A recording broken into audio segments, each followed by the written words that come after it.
This video contains gratuitous use of profanity and uncomfortable pauses to compensate for lack of professionalism and original thought. Viewer discretion advised.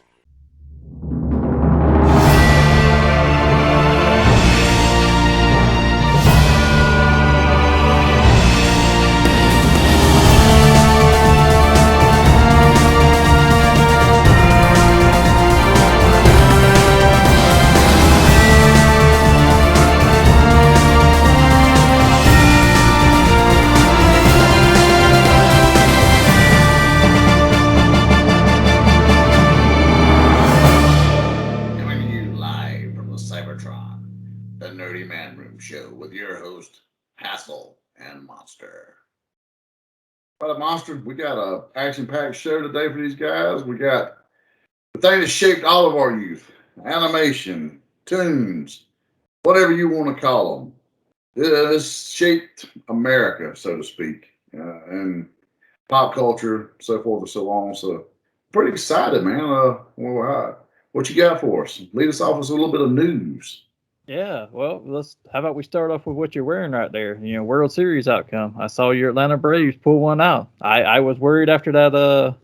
What was it? The fifth game where they. We kind of shit the bed. We shit the bed at home, and the last game and Sunday we should have won.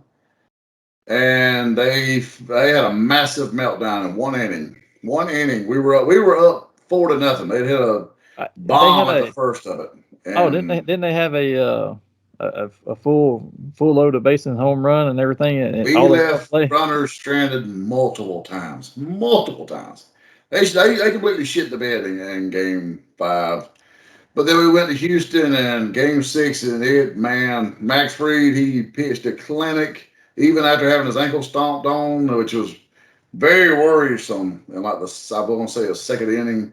You know, it was like you just knew we were finna lose him, but he battled back and, man, he pitched a game. And then, you know, we had Salor, man, he hit a damn bomb that I think still hasn't landed in Mars yet. It's up there. It was a sight to behold. I stayed up watching that till about 1:30 a.m. Tuesday morning. So, yeah, work was really interesting that next day. But, I look at it like this. They had us statistically proven at the All-Star break, when our All-Star game got robbed from us, we had a 3% chance at that point because of the stars we had lost to win the World Series. You have a higher percentage, Monster, of putting your face in Jaden James' lap than what they had to win the World Series. And they done it, man. I'm not gonna lie, that will bring a tear to a glass eye. It was a special moment for Atlanta fans. Yeah, I saw a lot of news, and I know I listened to it. We listened to it, talk a lot about wrestling. I listened to a lot of wrestling podcasts, and there was a gentleman who owns a furniture chain and used to put on a lot of wrestling shows and help fund a lot of them back in, I want to say it was the Louisiana area and stuff. I mean, it's gotten to be a pretty big chain now. And he bet I think he's originally from Texas or lives there now, but he bet $2 million on the Astros. Wow. And it was like a 32% increase on his return if they won. I'm sure he's not too happy right now, but the odds were like 32% against the Braves winning when you weighed everything out. So pretty. Believe me, as an Atlanta fan and just knowing Georgia sports in general, I mean, it's always been said, if you want pallbearers for your funeral, you get a Brave, a Falcon, and a Bulldog so they can let you down one more time. So we had to go back to Texas to play those final 2 games. As a fan, I was worried, but man, my boys, they pulled it off, and it did me a lot of good to see those Texas fans with towels over their heads, with their heads down for once. So. Yeah, I mean, we joked around about it off air, but there's a lot of stigma against any kind of Atlanta team, getting to the finals and then choking, because we've done it many times between the Braves, the Hawks, and fewer times for the Falcons. But when they have gotten there, they've still choked at the end of it, and they pulled one out. It's not the first time for the Braves, and you give it away. I mean, that's So I think in other news this week, besides just the World Series, did you catch the Book of Boba Fett trailer? I did. I got pretty excited about it. I geeked out a little bit. Definitely uber cool, uber cool. You got a little Darth Maul reference in there, and the little syndicate that he was running in during the Solo story. I'm sure we won't get no Maul actually in there because I mean, supposedly in canon he did get chopped in half by Obi-Wan just before A New Hope, but. Was that Clone Wars or was that Rebels? One of those two. Yeah, Clone Wars. I mean Rebel. It was one of those that showed because it showed just how badass Obi-Wan actually was just before A New Hope. So it kind of alludes to the fact that he sacrificed himself. But so it's neat either way. I mean, if they were to change canon, I mean, God bless them. It wouldn't. It wouldn't hurt my feelings. We may get flashbacks too because they've already said they're going to have guest stars and they haven't said who it is. But a lot of people are speculating Ahsoka again, maybe even another Luke or something. So be interesting to see. But my big takeaway from it was this was basically the Godfather in Star Wars. Yes. I mean, it basically is a mob and gangster movie, but inside the Star Wars universe, which is really intriguing to me because you don't really see that very often. I mean, you saw Jabba's a little bit for a little while in Return, but that's kind of really all you've seen of that seedy underworld of the universe. I don't think we're going to get Ahsoka or Luke in this because they've done so there's going to be a big Jedi fight in the Mandalorian season 3. So I'm thinking the guest stars you're going to have are going to probably be that seedy hive of villainous people that was in Empire Strikes Back. That's all around the top there when Vader's telling Boba no and disintegrations this time. So I'm thinking you're going to have some of those guys. Or maybe some people from Return of the Jedi that were on the skiff or whatever, but could very well be. I think it looks good though. I was a little worried about it because I was like, I'm kind of more the Mandalorian, and he's just kind of doing his own little Western style thing. And then I saw this, I was like, okay, so they took it a different direction, and it's a gangster movie, or a gangster television show. So this seems interesting now. And here's what around Christmas. I mean, you get Hawkeye and Thanksgiving. December 29th. Yeah, then you get Boba right there at the end of the Christmas season. So yeah, that's kind of a gift to look forward to at the end of the year.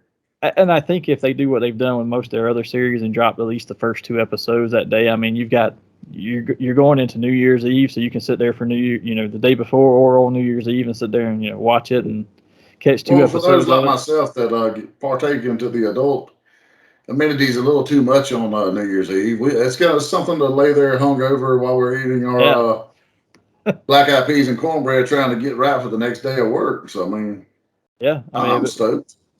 It does look really good. But talking about trailers, have you seen the Morbius one yet? Oddly enough, I missed it. It popped up on my phone. I wanted to watch it. I got busy and wasn't able to go back and do it. And I've been meaning to. I've seen a few steals that look really great. I'm actually surprised at how good that looks. I was surprised too because Sony doesn't have the greatest track record of doing their own superhero movies. Like, I mean, they're okay. The Venom was okay. Some of the previous Spider-Man have been, good or to the point of being really good. But they've kind of struggled a little bit here and there. But this one looks very visually stunning. Like the features they give him when you see the scenes where he's, changing into his vampire form is very bat-like, and then some of the sonar and using the sonar. Now, if you haven't seen the trailer, I'll spoil this part for you. Hopefully you won't throw anything through the screen at me, but there's a scene where he goes flying, he learns that he can fly, and you see like the airwaves hitting around him and the sonar working for him. And it's really, really very well done, at least, from a graphic standpoint. I was a fan of the fact that he is more using fangs than the old palm suckers that they had to do in the old school 616, but I'm interested to see how it ties into things because I mean it's technically supposed to be in the Venom verse, but they've already Michael Keaton is confirmed. It's the Vulture from he's in the trailer. The Marvel Cinematic Universe. So I mean it's like how does this did the snap and the multiverse and the variants and all this stuff just completely merge everybody? I mean, where are we going with this? That's the really big takeaway from it, though, is we don't know where it's at because as you watch the trailer, and I know you haven't seen it yet, but when you watch it, you see things from Tobey Maguire's Spider-Man where there's a newspaper that says Spider-Man's a murderer and things like that. You see things. Wasn't that the Andrew Garfield the one on the wall? I know what you're talking about. The one on the wall. It's Andrew Garfield, though. That was actually Toby's. Andrew Garfield Really? had other stuff in there. Andrew Garfield, Okay. they introduced Felicia Hardy and they mentioned Black Cat in this movie. They mentioned, Andrew Garfield's. They mentioned all of the enemies that Andrew Garfield fought in his movies in this one, so they're all referenced. There's a reference to Venom in the trailer itself. That's actually going to be in the movie too.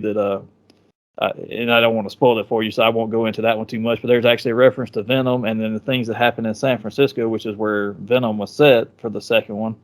But then there's some things in there from Tom Holland's Spider-Man as well. So they really left it open. And the biggest one you see is that the Vulture is there from Tom Holland, but we still don't know if it's MCU or what's going to happen after No Way Home, because this one comes out in January. But it seems like they're either taking everything to Sony Universe or leaving it all in the MCU, and there's not a clear direction yet.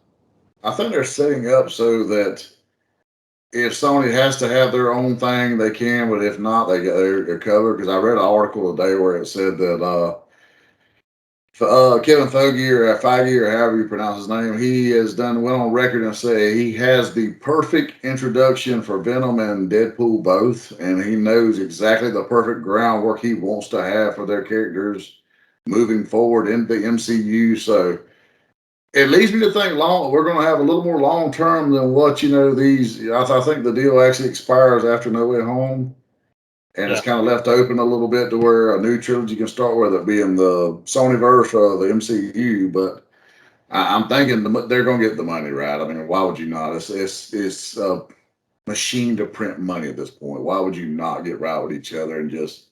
Because Sony has proven that they can't do these on their own. I mean, even with Venom and Morbius, they've had some assistance. Yes. From Marvel Studios, so they're proven to be a cash cow. I mean, literally, they made money with Shang-Chi, and I'm sure they'll make great money this weekend with the Eternals. Even though it's not a premiere, title, it'll do well.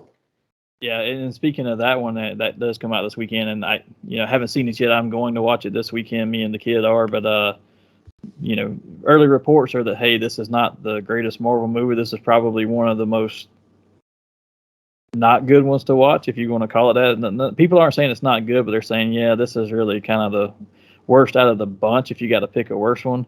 However, they're also saying it opens up a lot of stuff because of the space concept with the Celestials, the other gods, and other things that go on. But it also opens up, hey, these Celestials have anything to do with bringing the Fantastic Four in, and cosmic rays, or is an offshoot of the Eternals having lived with humans and have they procreated, and that's what creates the X gene for mutants later on. And I think it's going to be that throwaway movie that they have to open the door to other things. I kind of knew when I read that it's going to have the first sex scene of any Marvel movie, that you almost know right then and there when they have to go that route. This is the one they expect not to do as well. They're as hoping to save sales at this point.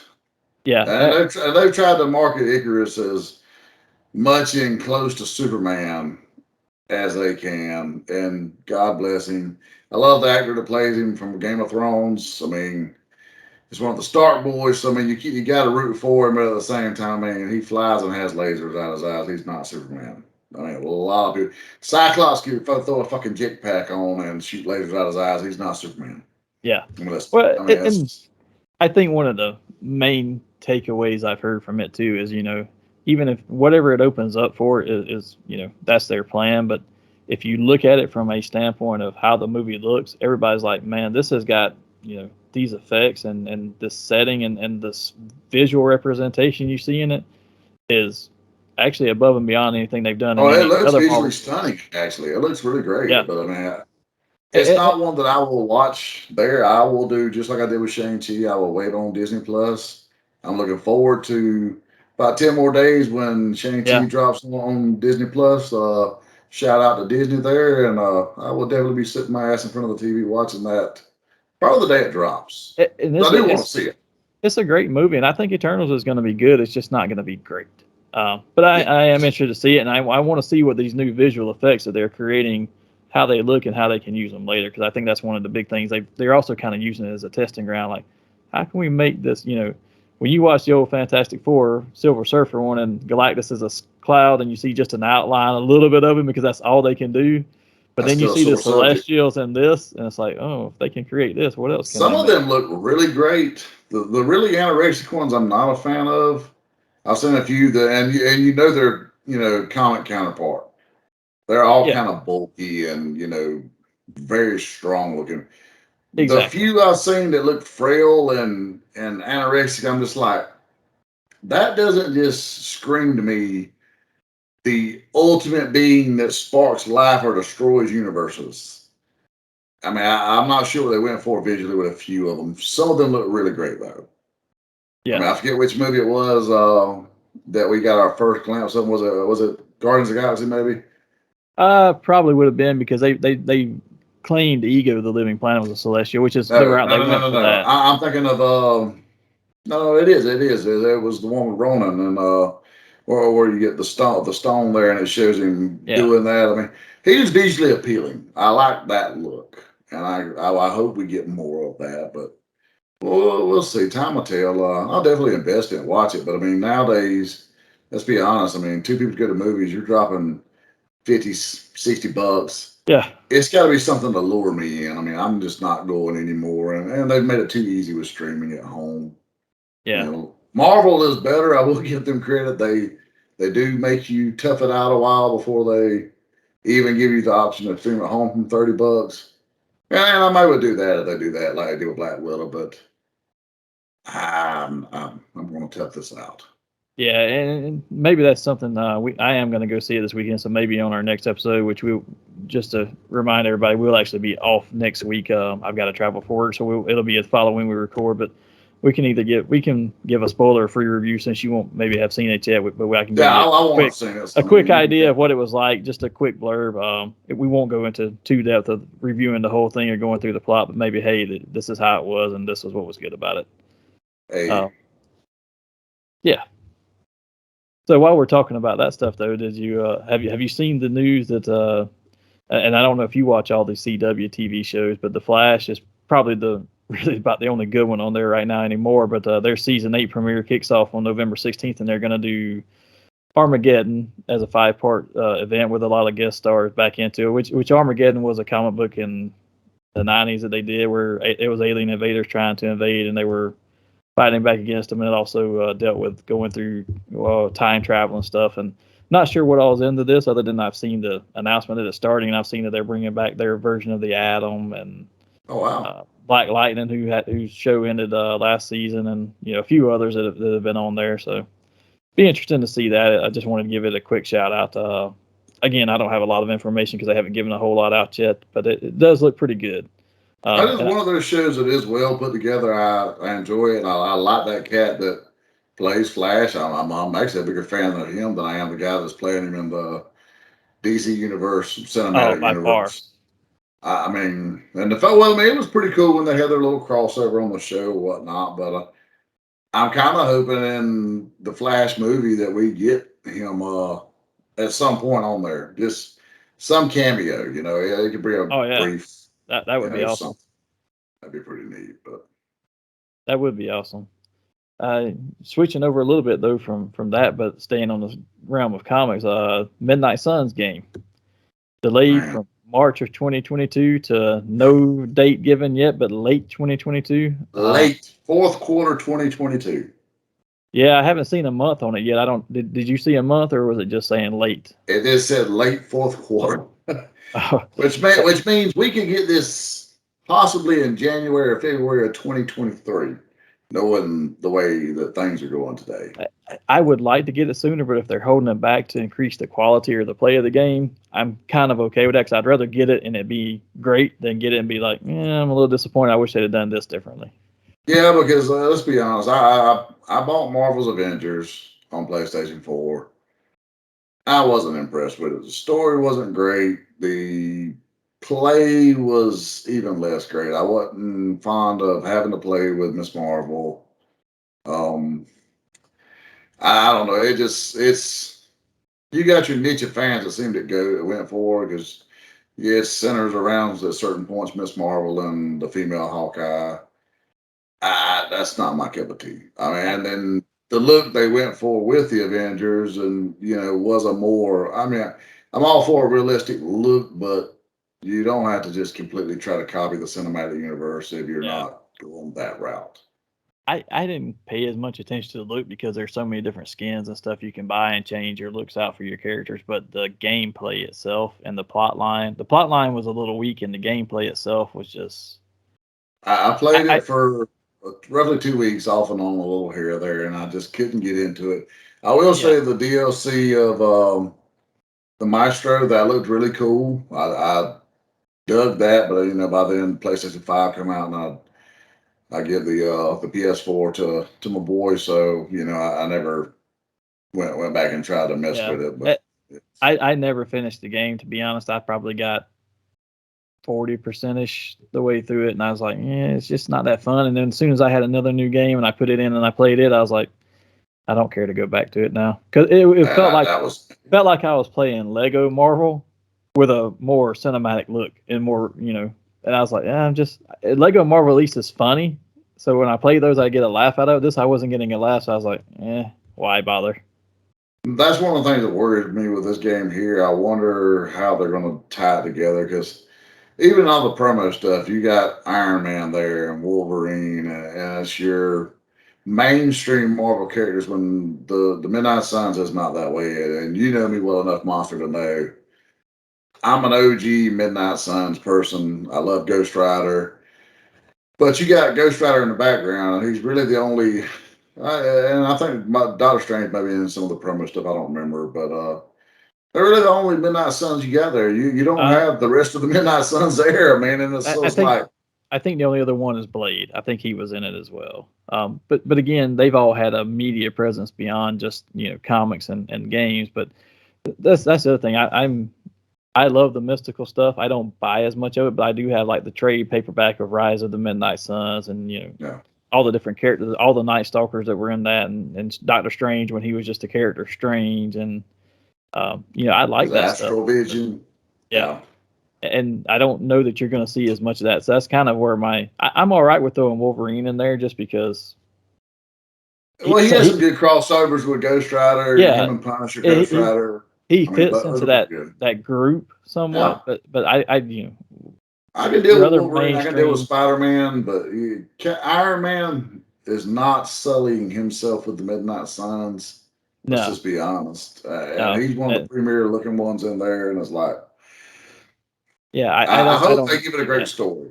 I mean, I would love to see Lilith and Zarthos, and or even Mephistophelies, however you want to do it. I mean, one of those three I would love to see as a centralized villain, which introduces a lot of people to villains they know nothing about, because you got to figure Oh there's a yeah, whole generation that's grew up on nothing but the MCU.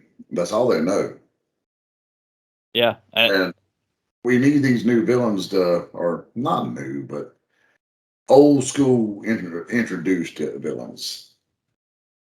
yeah. But since we're on the subject of Marvel, HasLab came out this week for anybody who backed the Galactus, and they sent out information for, hey, since you backed Galactus, instead of us picking the box art, and they may have done this with the others, I'm not sure because I didn't back those, but I did back this one. So they sent out 3 different choices for the box art for the character, for the figure, and everybody who bought gets to go in and vote on it and decide, hey, which one, and 3 different choices. A couple of them were different shots of Galactus with the heralds flying, around him.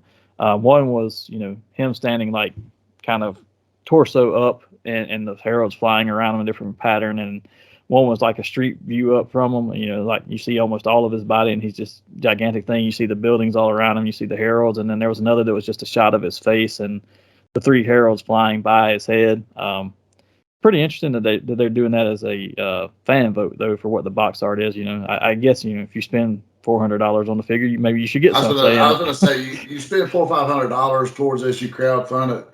You deserve every bit of say so in this. So that's pretty cool to me. I really like where they're going with that, and I'll give them credit whether I've backed any of the stuff they've done or not. They have the fan and consumer in mind. You could tell they're fans themselves, and they're putting out stuff that they would buy if they were us. So I mean, I like that. That's cool.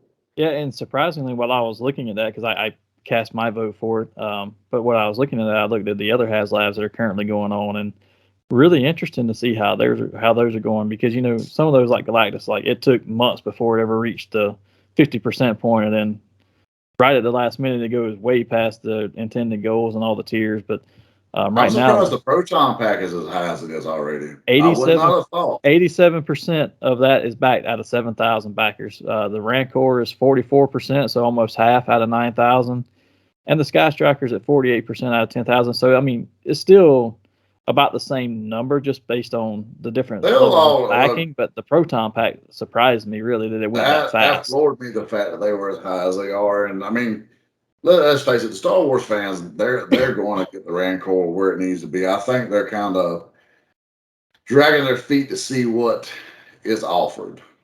Kind of like the Yeah. way Galactus, you had the surge at the end once people started seeing more and more and more thrust upon it. Then there's okay, this is worth going with.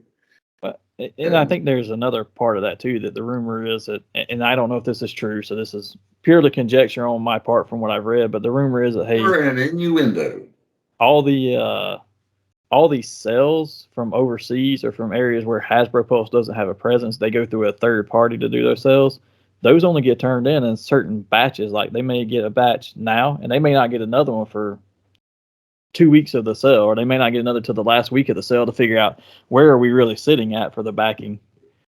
So a lot of what So you it could see be on far there, higher than what they actually know then. yeah, what you see on there is mostly going to be their very close partners in some countries, and then the Canada, UK, and US sales.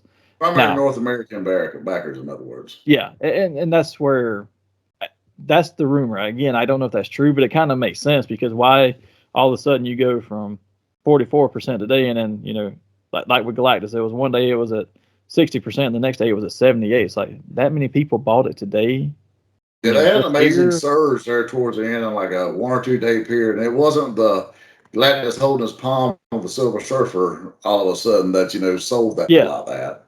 no, Well, that is extremely cool. Don't be wrong. I'm not knocking it. I mean, I kind of a little jelly of you, monster, but yeah, that wasn't what just tilt the yeah, scale, so to speak.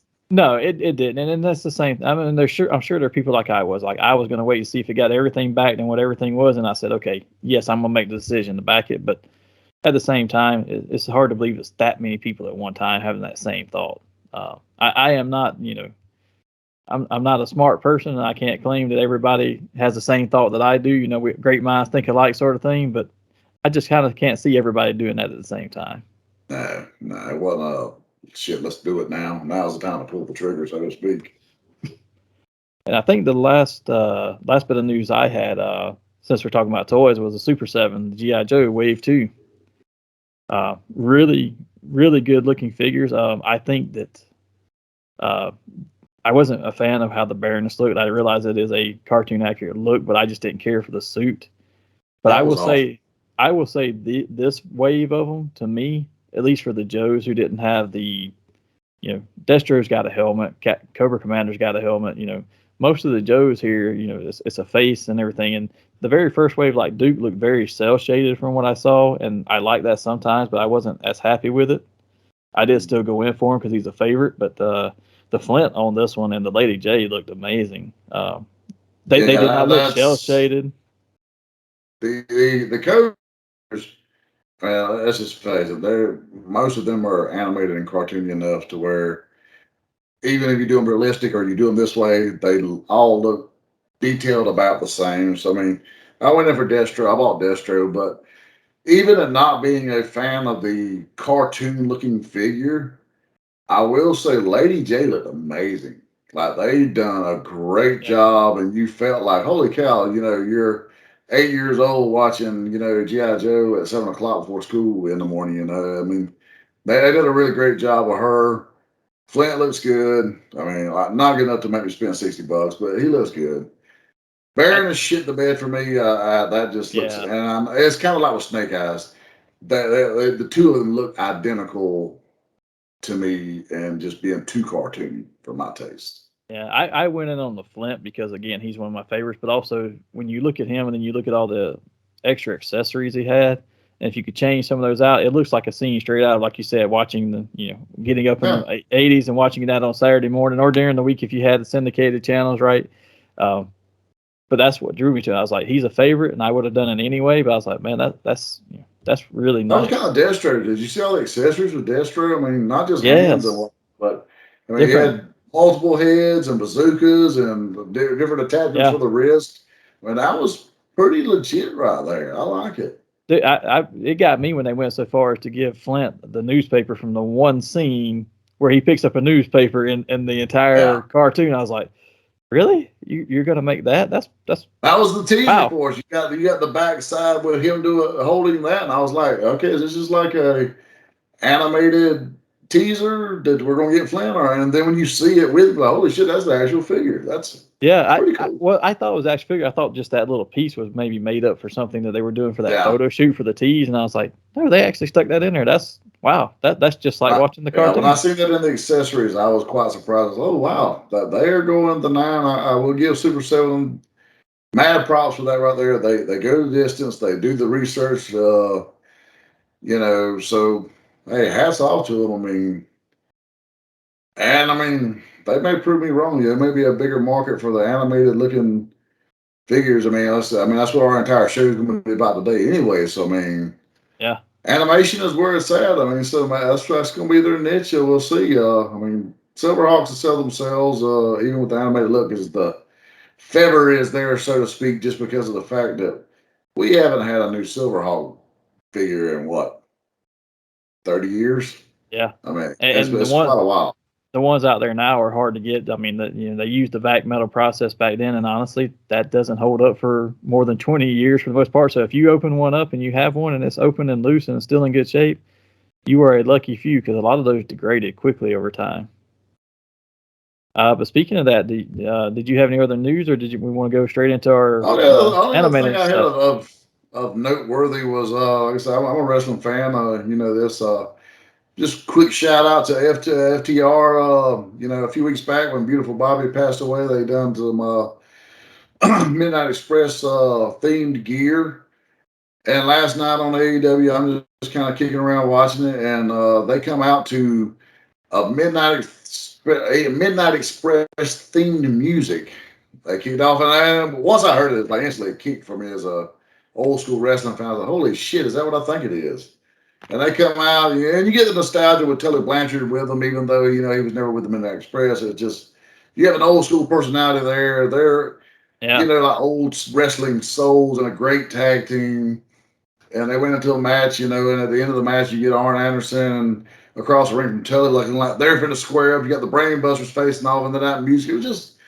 It was great to me. I loved it. I just wanted to give a shout out to them real quick, because anytime someone pays a little bit of a nod, tip of the hat, so to speak, to the old legends, I dig that. I love it. So yeah, I'm gonna have to look uh, that up after we finish recording today. I haven't seen that, but sounds really cool. it'll definitely give you the nostalgia and the chills when you hear it. You won't be able to you won't be able to not smile. Put it this way. Interesting. Well, since we're talking all about nostalgia, how about we dive into our focus topics for this week? And we mentioned a couple times we're going to talk about animated series, but I think for one of the first things we should probably do is what What makes a makes good it great? animated? Yeah, Yes. What makes a and great show? What is it? I think too something to mention up front, and I'm sure we'll delve into this more, but you have to differentiate sometimes too when you look at these. Like you have some animated series that are made for adults as a sitcom, right? Like The Simpsons, Family Guy. These things are made strictly for adults. Kids are not going to get half the jokes. I mean, Simpsons is a little more lenient. You'll get some of them as a child, but you don't get all. You're not going to get Family Guy as a kid for the most part, right? Yeah. But then you have your other animated series, which are you do have some more adult animated series, which is more of your anime style or your Japanese anime style, where it's very hardcore. It's very much for adults. It's action oriented. But Or you're going your to Rick see, and Morty's that is yeah. 100%. It's for your stoner or your drunk that's up late at night. And I'm not Yeah, knocking it. I love Rick and Morty. Fucking Morty. I love it. Yeah, that's not meant for kids at yeah, all. and your body horror shows, your Akira's, your Fist of the North Star. That's not really meant for a kid either. But and I think as we get But further into what this, captivated us as young preteens back in the day, Fish of the yeah, North Star, Kashan, yeah, Vampire Hunter D, those were They have their market. Those were fantastic. But most of, and I think we're going to do our first top 10 list this week, just for the fans, and we'll go into that a little bit more later. But a lot of my stuff ended up being focused around what was intended to be a kids cartoon, but not necessarily. While it was a kids cartoon, some of these really were not fully kids, but they're you got your action adventure in that, you've got your comedy in that. I mean, comedy wise, like a Johnny Bravo, a Dexter's Laboratory, or something. But action adventure, I'm thinking more Transformers or G.I. Joe, He-Man, all those sort of things. And yes, while they're intended for kids, there's also a lot of stuff that even 30 years later holds up. Well, one of the things I think that pulled me in a lot I'm a big fan of 30 minutes wrapping up a story. Occasionally you'd have 2 or 3 episodes that, to be continued, so to speak. But they would have an overall arc. Could you watch episode 6 without watching the 4 or 5 prior? Yes. But if you did, you were that loyal fan to come home every afternoon and you watched every single afternoon at 4:30, you would pick up the details of where it was stringing along to a finale at the end. And I think, for me, I got a combination of 3 things that makes me enjoy an animated series. The first one being what you're talking about, the plot. And I like the plots that are combinations of the overall story arc, but also has standalone episodes that I can just enjoy. I mean, so as an aside, like, when we grew up watching G.I. Joe and stuff, the overall story arc is G.I. Joe versus Cobra the Enemy, right? Yeah. That's the whole series of stories, but every episode did not necessarily link to each other. You could watch one and enjoy it and miss the next 3 and not miss a beat because you could pick right back up. Later on, when you got into certain things like X-Men, I really enjoyed the fact that they did a more cohesive plot for the season. And they would tie 6 episodes together sometimes. They did a really good job. Yeah. And then you had ramifications of, if something happened here, it was maybe 15 episodes down the line before you got a solid payback on it. And I like that when they can do that and still make it standalone. Like X-Men would have a whole season arc, but then you see an episode where the intro might be Professor X landing in the Savage Land, the outro might be him running into Magneto there or not having his powers work, but the other 15 to 18 minutes of this 23-minute animated series is Wolverine in Japan dealing with Silver Samurai. And it's amazing, honestly, how little Professor X was in that show. You go back in Disney Plus, and we keep giving them a shout out, or I do anyways. If you go back on there and watch some, now that you're older, you realize he wasn't quite as prevalent a force on the show as, with the exception of maybe the Shi'ar arc or, Shadow King or things of this nature. A lot of times he was MIA on this motherfucker. He was like, where's his brother at? We need you. I mean, you need to be up here doing this shit and saving the day, and instead you're screaming. That was the one negative of the show.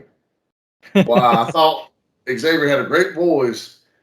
When he would do his little moan and scream, he sounded like a bitch. No nice way to say it. I see why King Marco wanted to fuck him up sometimes, because dude, come on. But you the baddest brother in the galaxy with a mind, and you scream like a gal. But a dame even.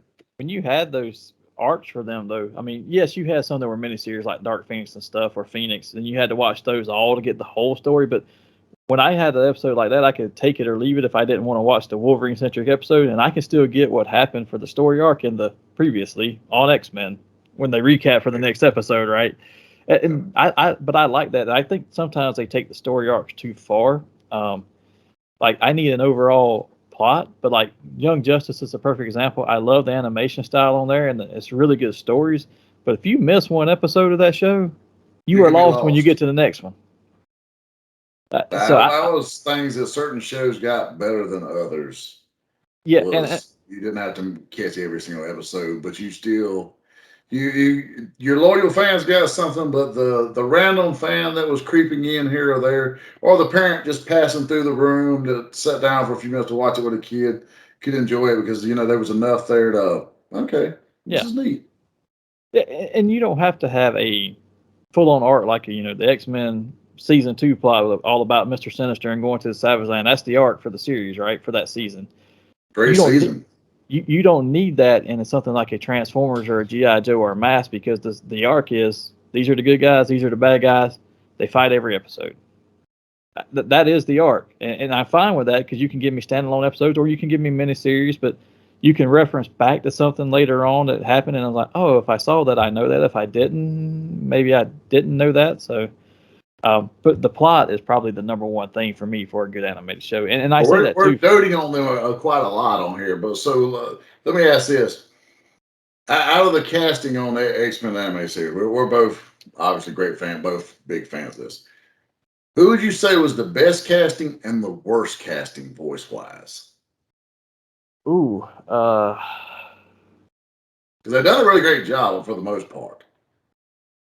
I actually best cast voice I would probably say would be either Beast or Wolverine for me, because Beast wasn't necessarily so much the voice as it was the way that person could read everything Beast had to say and make it sound intelligent and comical at the same time.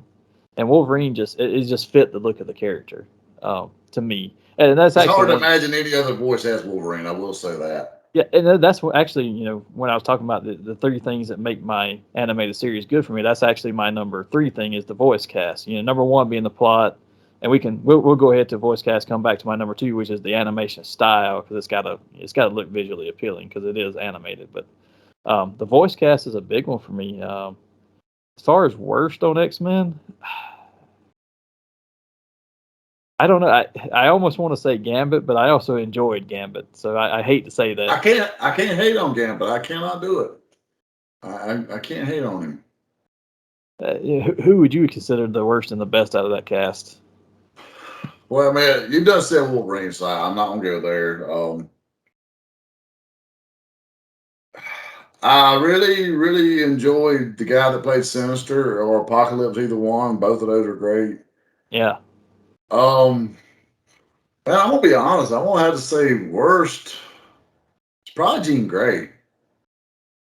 Yeah, I can see that. I mean, she was. She did not sound like Rogue, Jubilee, Storm. They done a good job of sounding the way they should sound, but at the same time, you got a youth out of them. With Jean, I almost got this cougar vibe out of her. She's not supposed to be. She's supposed to be a young gal here, but I get this vibe like she would cook you some muffins just before she took you to the bedroom. So, man, Jean, it would have to be Jean probably for me. Yeah, but and you bring up a good point with that voice cast, because I'm thinking about other shows now too. Like if you go back and watch the original He-Man and Masters of the Universe, that voice for He-Man when he's transforming and that deep echoing tone, I don't care who plays him after that. Nobody lives up to that to me. Peter Cullen as Optimus Prime, hands down, nobody else is ever going to be that good. That is one of the things that I was going to touch on later. Honestly, if Peter Cullen had never been Optimus Prime, no matter how great that show does not hold the test of time. We do not have live action movies. We're not sitting here talking about Transformers today without Peter Cullen. No, I don't. I'm sorry.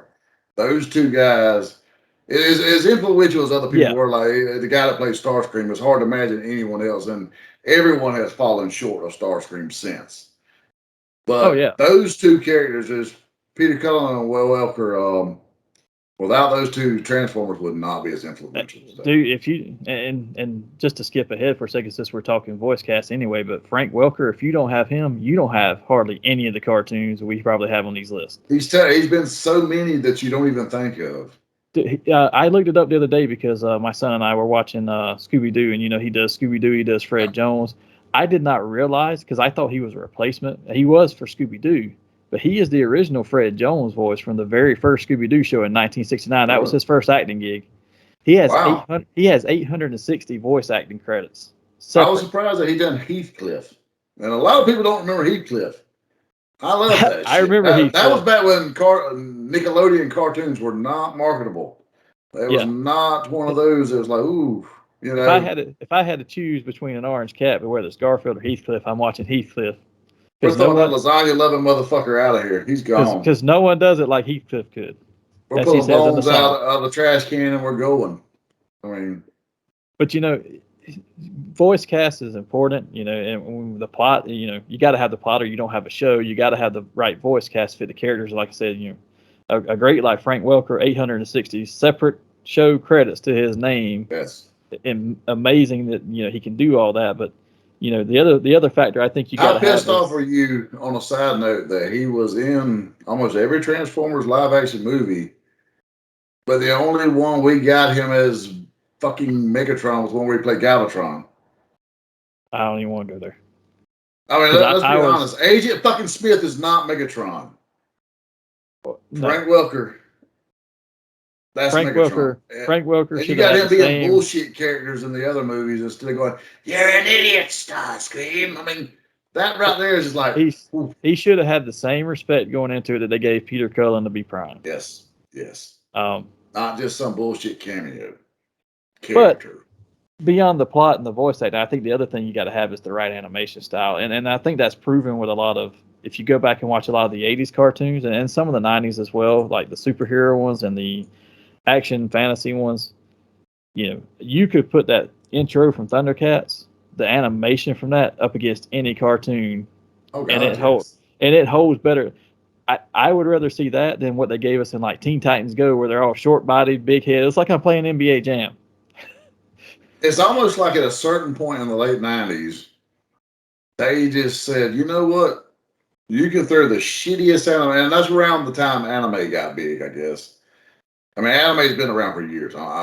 Back in the '80s, right? Even, but I'm not saying that. But it got big in the U.S., I suppose, in the mid to late '90s.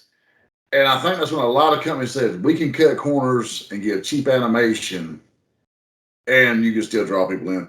To where in the '80s up through the mid '90s, up until the CGI kick got crazy, I guess, so to speak, animation quality. I mean, look at He-Man, G.I. Joe, Transformers, Silverhawks, Thundercats, Mask, any of these shows, even Cops. The animation was spectacular. They all had great, beautiful intros. Bright, vibrant Transformers colors. was the biggest one that was hit and miss, I guess, because you would have the U.S. animation versus the Japanese animation, because they used two separate studios. Yeah, and you could tell it in the same episode. There were very huge differences. What I could see in those is that there's a lot of continuity differences in the way they draw it. Like, is Prime's face rounded or is it squared off? Yeah. But the other thing in that too is if you watch some of these shows too, and I'm going to go to a late '90s one that was actually very good with adding in the CGI stuff. But like, look at Thundercats, look at He-Man, look at Transformers, look at the shading that they put in those. If light's hitting a certain way, there's a part of it that's going to be shaded. There's going to be, even as we're sitting here on this camera talking to each other now, I can see where there's a shadow or a shade here and there in your area, right? They went to the trouble of putting that in. Nowadays, it's all flat animation, and you really don't see that except in stuff like maybe Young Justice or something like that that's a little more dark and a little more looking like that. But to quote the man from Chasing Amy's eye, add depth and shading. You need a fucking inker or tracer. Yeah, you gotta have that, and they seem to have lost that art. And some shows are starting to bring it about. I will give Disney Plus a little bit of credit. They're bringing some of that back in some of their shows, but it's still a little. Unless it's a big budget type thing, you don't see it a lot in animation. Yeah, and I got to go with too. You talked about the CGI, and I wanted to mention that because these ones that are fully CGI animated, some are really good, some are not. I would tell you that one of my favorites. I like it when they can blend them together. If you went back to the late '90s and watched that Silver Surfer show they made, the artwork on that and how they blended the CGI to the 2D animation was amazing, and just in the shading. They done a far better job of it than Iron Man did. Yes.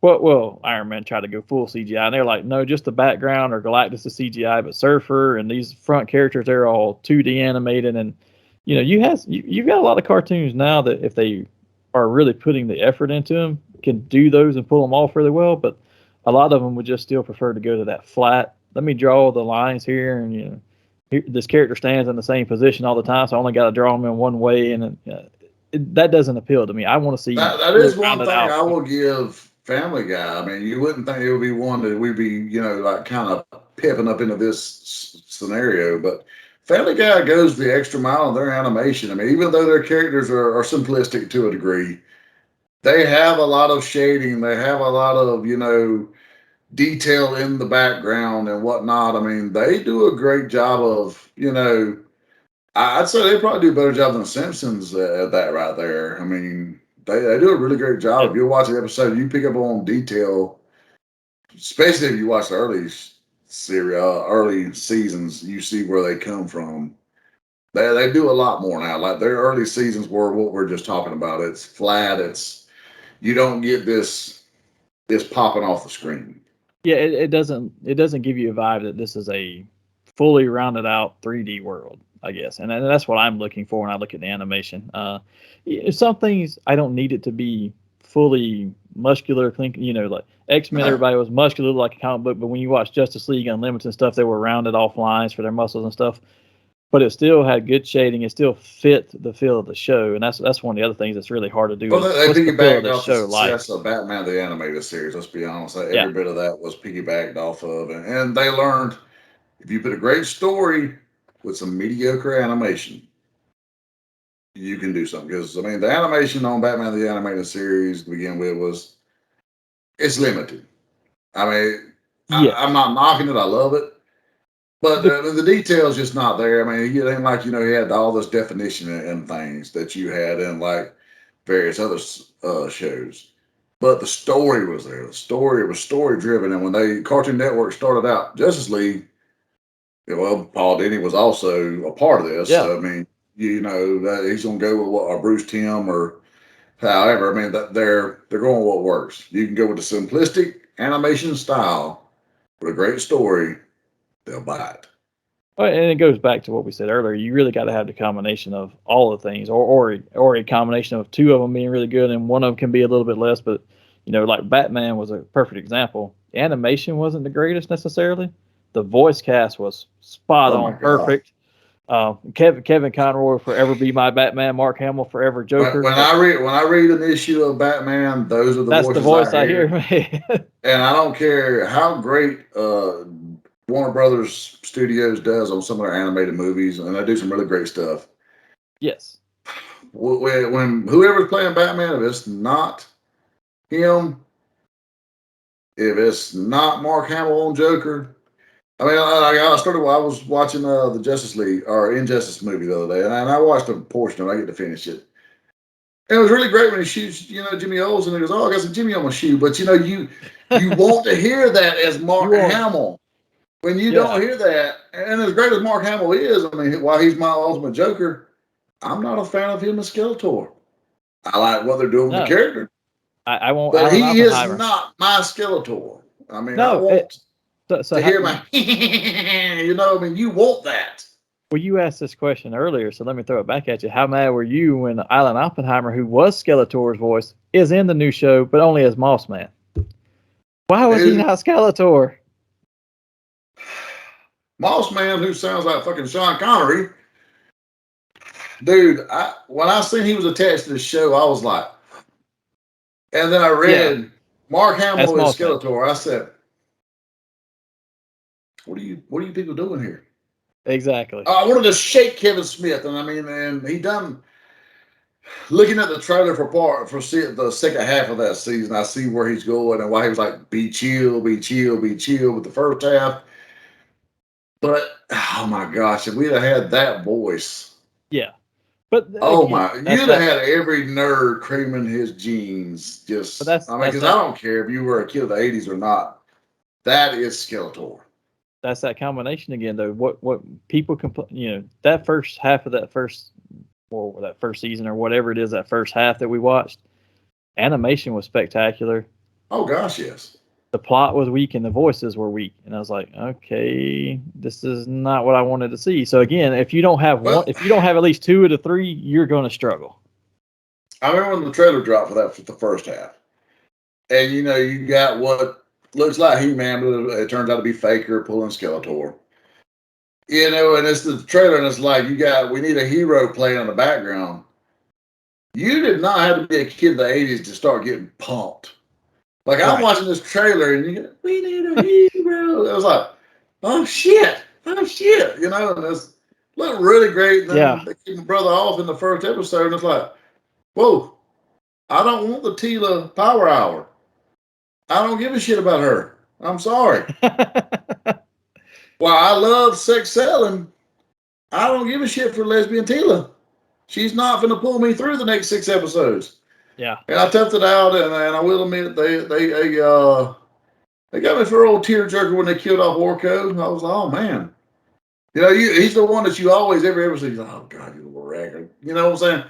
And then when the way they portrayed him in this, it was like, damn, it was almost like a Walking Dead death, to where you hate a character.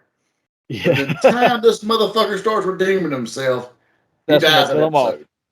But He you know, died. It's dead and done. But you know, that first half we complained, and they didn't have but one of the 3 of the key essentials. Right now, we get to the second half, we're seeing it when I've got great voice animation and the plot looks a whole lot better. So I might can get by, and it might be good now. Yeah. And I know this is all subjective, and we're giving our opinion on what the things are. And I don't know if I missed anything, any other key points that you had other than those 3 main ones of the voice, the animation, and the plot being. But is there anything else that you would necessarily say that, hey, this is what it's got to have to be a great cartoon for me? I'm an art person myself. I mean, like, whether it be animation or comic books, I mean, you know me well enough by now to know that if the art shit is super hard for me to get into, especially with, like, I don't care how great a damn comic book is or how well it's written. If the art is shit, I can't get into it. So with animation, if the art is shit, you better sell me on voice story. One of the two. Yeah. I can sacrifice a little. The one thing that will drive me away from a show faster than anything, and I don't give a shit if you got all 3, art, story, voice, the over-the-top anime. I can deal with Fist of the North Star where he punches him 1,000 times, explode, fine. But that shit where you go, oh, with the eyes this big, I will turn the fucking channel faster than the Flash, brother. I can agree with you on a lot of that. And I kind of lump that into the animation because that's the animation style. But yes, I agree with you on that. But I can't stand when they spend an entire episode. And I love Dragon Ball Z and Dragon Ball Super, but when they take an entire episode to power up from one form to the other, I was like, I almost feel like how many seconds of this person's life did this episode take? You could take an entire season of Dragon Ball, and it'd be 47 episodes. You could probably put this damn battle down to 3 episodes. Once you take out the, I'm going to do this because of this. Oh, okay, don't touch this fucking fat, bro. I mean, so many times did I turn on Adult Swim in the afternoons, or what was it, Toonami? I think that's what it was. Toonami with Dragon Ball in the afternoon, come home from work and it's on, and you know, watching the Majin Buu saga. And I'm always a fan of that. I mean, I'm not knocking Dragon Ball, don't get me wrong, because I was a fan of the Majin Buu saga. But let's be honest, they wasted a lot. You could miss a few episodes. Nothing transpired. Yeah. And that's, you know, again, I think that goes back to the plot. It's like lazy writing at that point to me. But, and I'm a plot person. Where you say you're an art, I'm a plot. If you give me a good story and the art's just okay, I can still get by with it.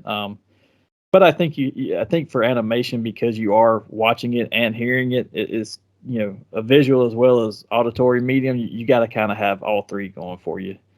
Because I can get by with a little bit with better art and less story, I guess. Because like I've read plenty of books that was like visually appealing and just beautiful.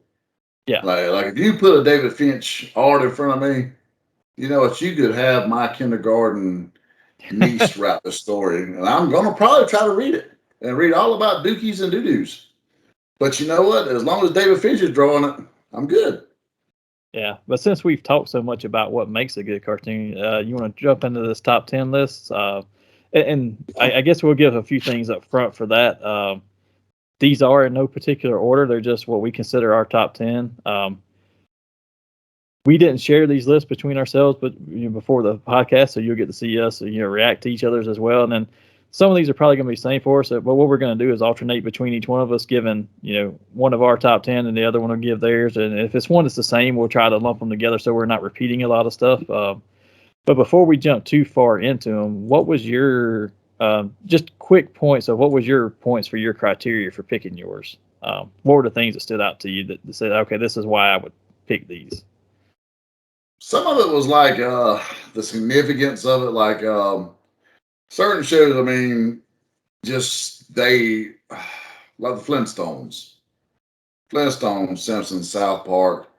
These are some of the first King of the Hill. These are some of the first primetime animation syndicated shows. So just significance wise, they were just a huge boom into pop culture. Some I kind of like went with that route there, and then some is just because they're just significantly important, and then some is just Gotcha. personal favorite. I mean, Yeah. I've got 20 shows wrote down right here. So I have no solid top 10. I'm going to be honest. That's fine. We I'm narrowing out of 20 shows here, and I'm going to shit the bed on 10 of these because these poor bastards are going to get left out. So, well, what we'll do at the end. our Monster may have them in his, and I don't have to touch them. Well, what we'll do at the end is once we go through, if you had any honorable mentions. So you say you've got 20, so let's do the 10 back and forth, and then we'll do just honorable mentions, and maybe not delve into those in full detail just to save a little bit of time, but say, hey, these were the other ones and similar. But for me, Yeah, when I say I got 20, I broke it down into I got 10 adult /teen shows. Okay. And then 10 superhero type adventure shows. And that's fine. I just did 10, but I take that back. I may have an 11th because I did have an honorable mention, just because it had a personal connection for me and stuff. But my criteria, I picked them. Personal connection. Why were they important to me? And then I looked at the other things like you talked about. What's their legacy? What's their influence on the industry, or broader nerdom as we might call it. And then or were they that important because the animation and the plot stylings became something that other shows picked up on? But that's kind of what I started with as far as my criteria. And I actually started with a list of almost 40, and I pared it down to 10 because I got to some. So you got me beat with my 20. This is close. This is close. But then, so I actually kept dropping them off the list. So I've only down to 10 now. But again, we can do the honorable mentions at the end. So if you want to start and give us your first one, and a brief synopsis of why it was important to you. Important enough to make your top 10. Well, favorite wise, I mean, I'm gonna go with it said. I'm not saying it's not by far my favorite, but overall favorite. It's just one of my top shows. Gargoyles. Fantastic show.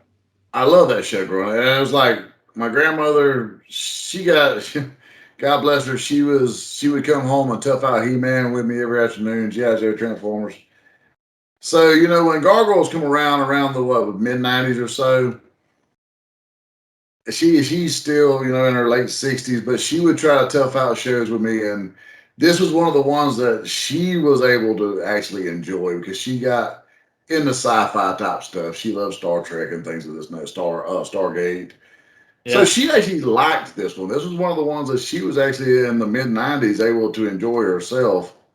And she'll still bring up every now and then how we used to watch this. I mean, it just has a special meaning to me. And it had a great plot, actually. I mean, you can go back and watch it on the streaming services, and they hold up. I mean, it is a little connected, like we were talking earlier. Like, you can't miss very many episodes. You can miss a few. But they did do a lot of arcs where things string along. So yeah, you can't miss no more than I'd say 2 episodes and know what's really going on. But it's a very enjoyable show for me. So I'm gonna turn it over to you and let you knock one out. So I have 2 on here where they are. I couldn't pick just one season because they are franchised out, and each season is a little bit different, but they are all connected. So I went to.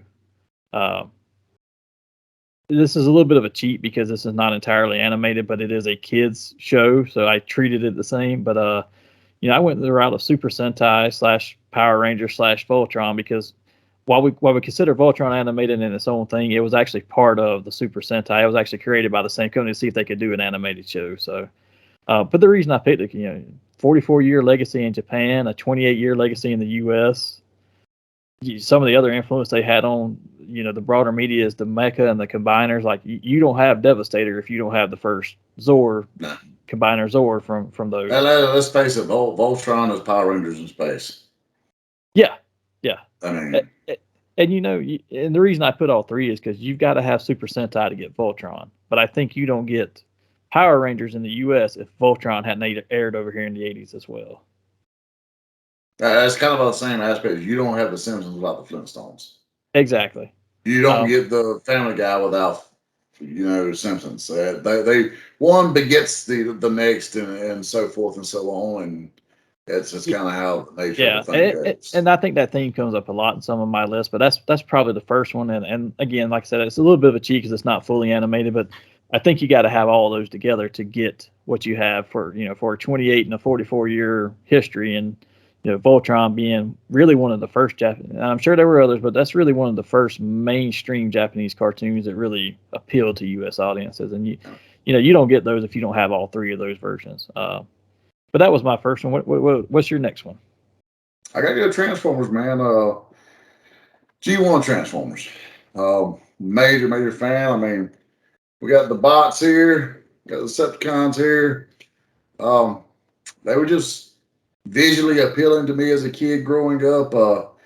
Peter Cullen captivated me. That voice just, my God, I mean, if you wanted to pick a hero, when Jesus comes down to earth, I hope he speaks like Peter Cullen's all I can say. I want to hear him, tell me to roll out to heaven, but,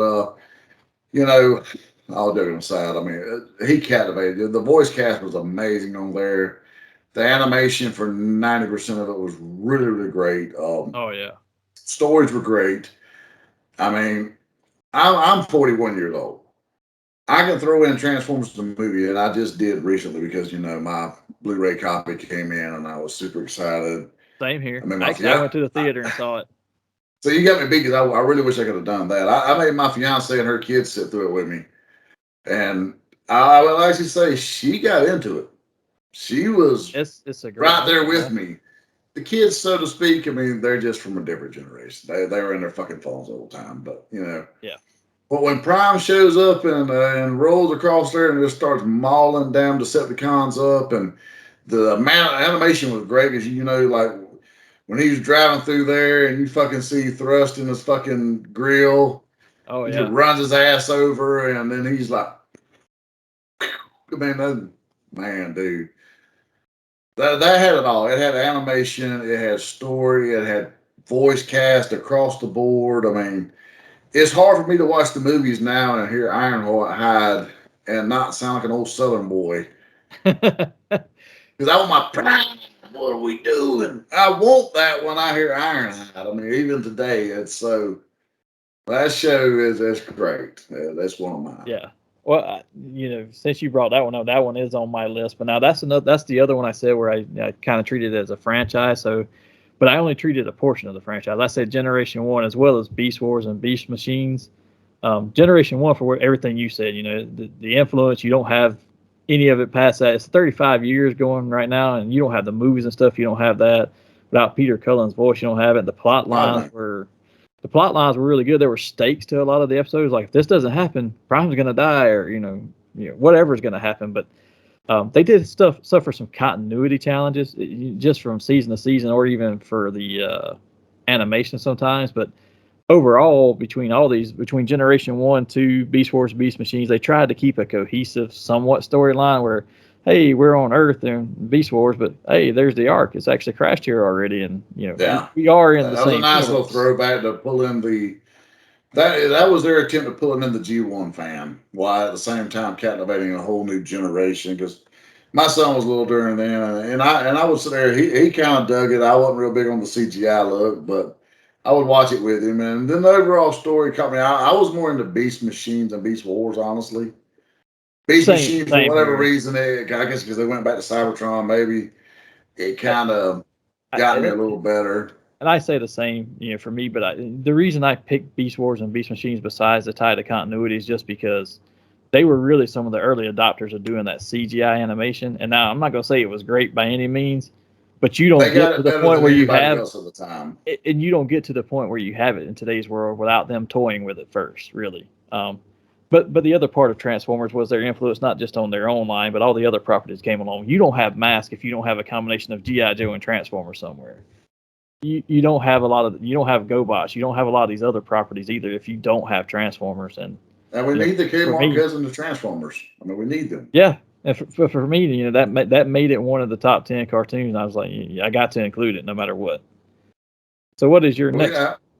Oh, go ahead. I'm sorry, I didn't mean to cut you off. Well, I mean, look at how many billions of dollars have spawned. I mean, let's just be honest. I mean, yeah. And that's not even movie industry wise. I mean, just toy sales and ridiculous. Yeah. So next, I'm gonna steer away from the adventures. Man, I'm gonna have to give King of the Hill a good nod here. I mean, it's you got to figure that started mid to late 90s, 96, 97, somewhere in there. And I mean, it's kickoff of Beavis and Butthead, because I mean, Hank is the neighbor from Beavis and Butthead, 100%. And it's Judd Hill or Judd. I forget his name. Anyways, it's a great show. I mean, it's one that just is a very enjoyable. If you don't love Dale Gribble, you're not American. I mean, I love his conspiracies.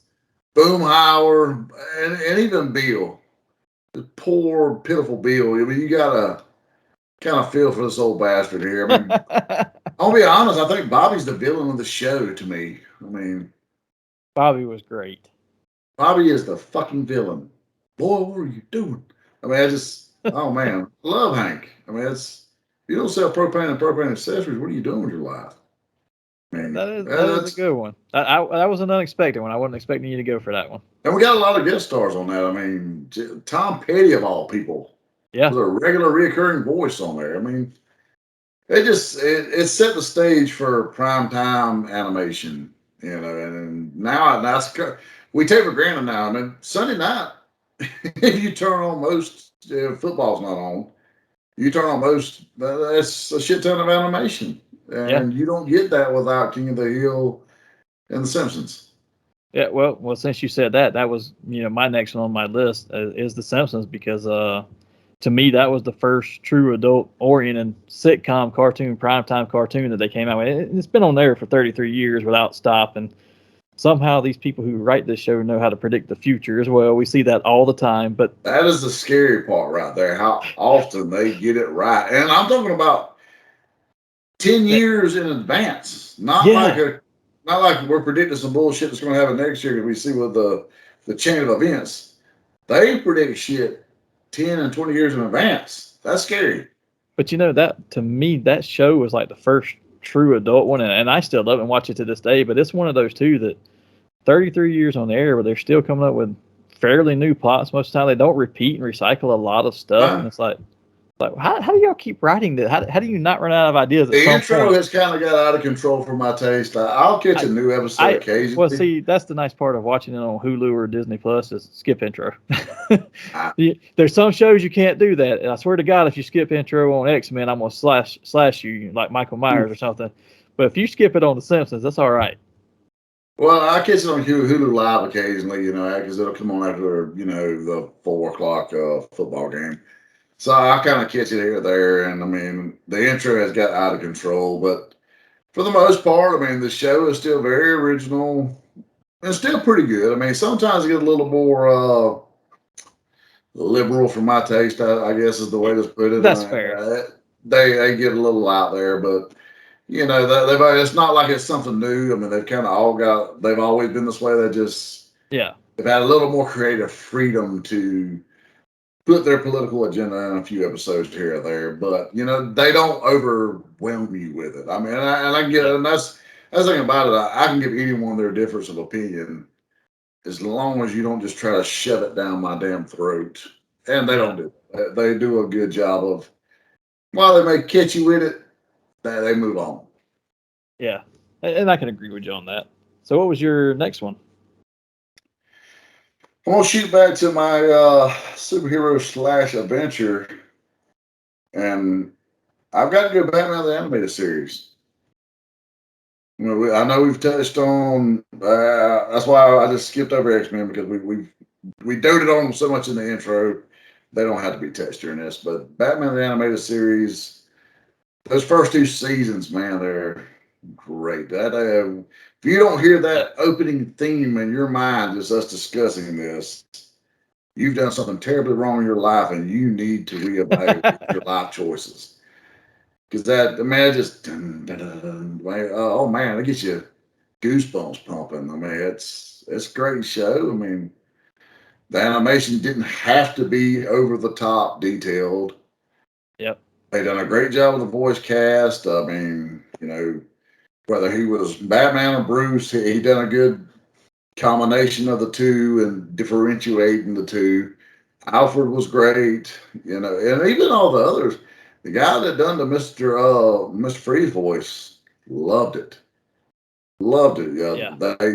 They went really deep into Batman Returns for Catwoman, which, I mean, I was fine with that. They made Penguin cool. They're Two-Face. I mean, like in the comics, I was never really a big Two-Face fan. They made Two-Face cool. Yeah. They made Riddler cool. I mean, some of those, like between the comics and the Batman 66 series that we all grew up with, on syndication, they really cartoonized some of these characters. And they brought them back to an edginess that you're like, oh shit, this son of a bitch right here, he's more than I thought he was. And then you start, spikes the interest level of making you go pick up a few back issues that you wouldn't have read, prior and you did read afterwards.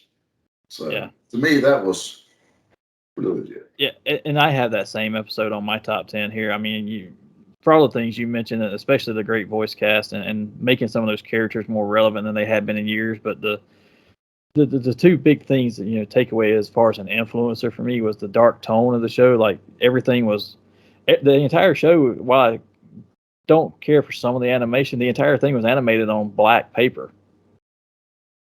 So that's why everything looks dark in the background. All the buildings are dark and all the action scenes are, because it was animated on black paper. And it's like the first time that had ever been done to give it that darker tone and make it look like this is a dark, grim, gritty city. And they threw in original characters that kind of made it like Grey Ghost. That was one of the better episodes to me. I mean, he's not somebody that, is delved into. I mean, they kind of threw that in there as a throw off. And it was like, wow, this is one of the better episodes. The episode with the Android Batman, I really enjoyed that one. That was really cool. And they didn't treat, my other big takeaway from Batman was they didn't treat you like a kid for the show. It had adult concepts. Like, yes, we're not going to go where Bruce Wayne's going to go have sex with this lady, but at least that, hey, his heart's been broken by these people, or they end the episode with hey, did this person survive or not? And Bruce is upset about it, worried about it, and I always remember the episode with Scarecrow for the first time, and they kind of treated Robin like, hey, is this like a drug addiction type thing, without saying this is drugs, with the fear toxin, and he's having to fight it off and deal with it. And I was like, it's adult concept without treating me like a child. Cool. You know what I'm saying? Yes, they did. Very few people, unless you were a hardcore comic fan, knew who the fuck Ra's al Ghul was. Yeah. And they made him not only prevalent, but cool. Because you're like, on one hand, I can kind of see where he's coming from, Yeah, and I think that cartoon, along with the Michael Keaton Batman movies, is what made them say, okay, Batman does not have to be the Adam West campy. Which, don't get me wrong, I love that, but it doesn't have to always be that. It's got its niche and it's enjoyable, but at the same time, you watch it almost with a laughter the entire time. Yeah. So, what would you say your next one is? So I'll throw one out there that I'm not sure that wouldn't necessarily been on your list, but Ducktales. You know what? I tossed that around. It's not on my list, but it is one that I greatly enjoyed growing up, and there was just so many. You know what I'm saying? It was like I remember having a Ducktales book back in 2nd grade. So for me, the DuckTales thing was this was the first Disney cartoon that really struck. So, growing up, we had Looney Tunes, we had Mickey Mouse, Disney cartoons, Donald Duck, and some of those were funny and stuff, but they were like shorts inside of a long series, and all I wanted to see was a couple of shorts, and then I was kind of bored with it after that. But this was the first episodic type of show that they did that I can remember. Maybe they did something else before that, but the two that I remember in that respect were DuckTales and Gummy Bears, and DuckTales stuck with me a little more than Gummy Bears did. But DuckTales was the one of the few early '90s Disney series that I didn't care for Chippendale. I did Rescue Rangers, so to speak.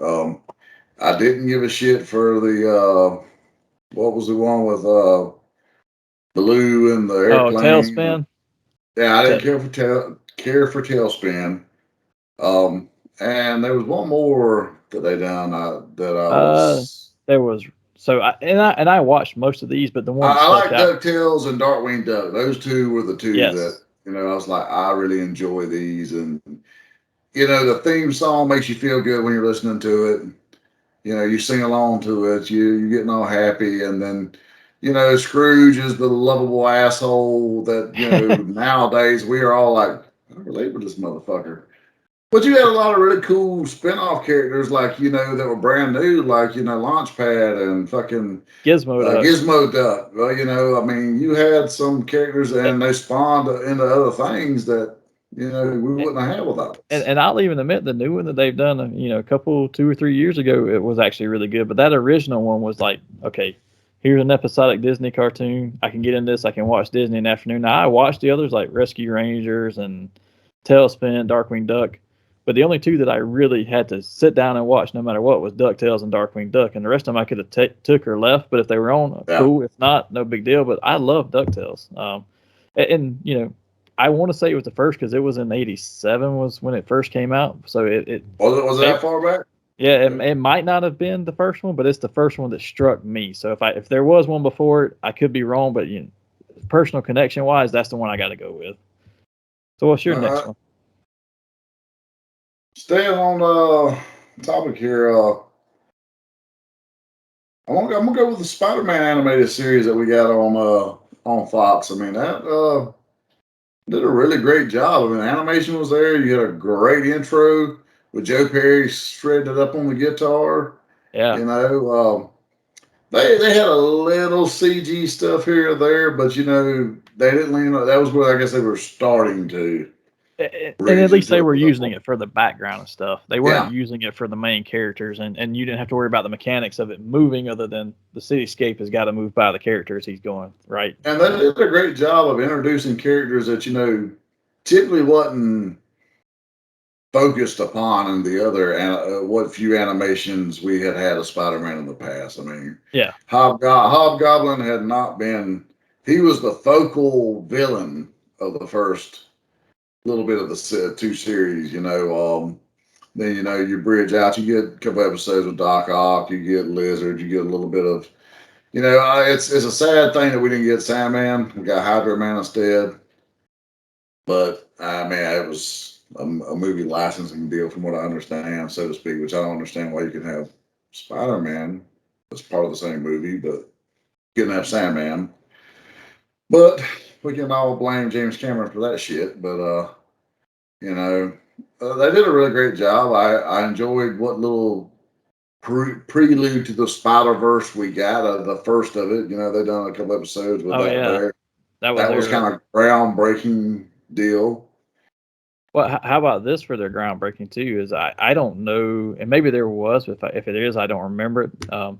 I don't know of any other two properties like that and X-Men that actually did a crossover episode. Now they're both in the Marvel universe, but they actually crossed over into each other's shows.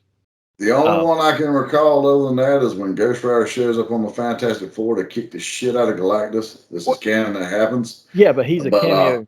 He's a cameo guest star there, right? He doesn't have his own show. These two had their own show. These two had adjacent shows, one after the other, or one. I want to say it was like Spider-Man, and then you finished up with X-Men on Saturday mornings.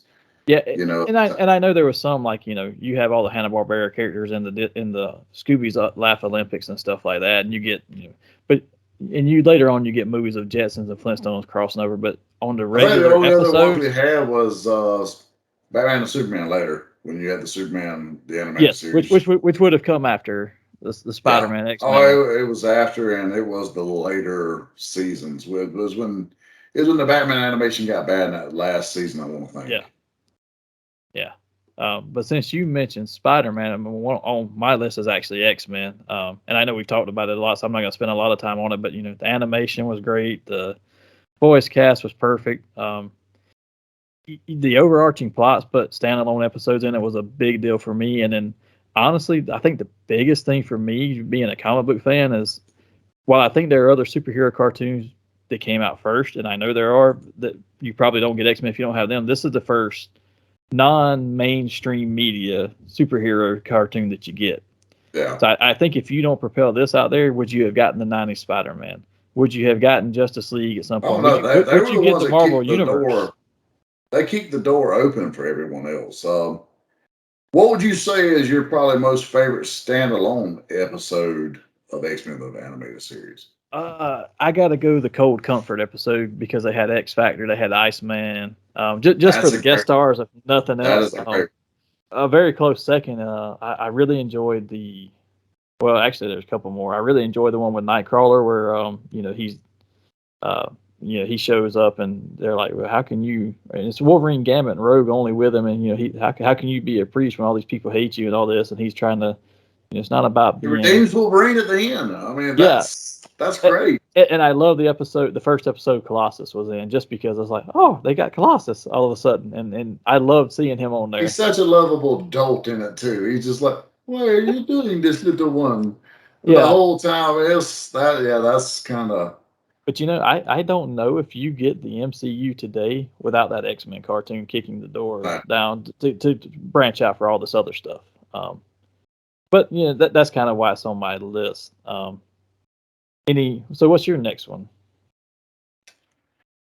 Oof. Man, I'm gonna go with something a little more junior highish and sophomore humor. I got to go Beavis and Butthead. I mean, let's just be honest. I mean, MTV, they were groundbreaking and knocking some doors down when they got Beavis and Butthead.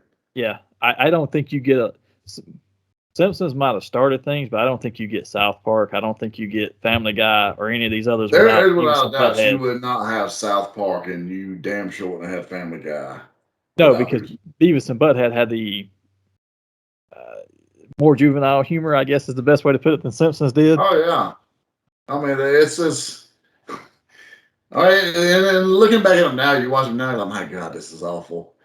But it's just them just heckling videos. I mean, it's things that you done with your own friends back then, where like you're sitting there just watching MTV because hey, spoiler kids, I know you don't understand this shit today, but MTV used to play music videos.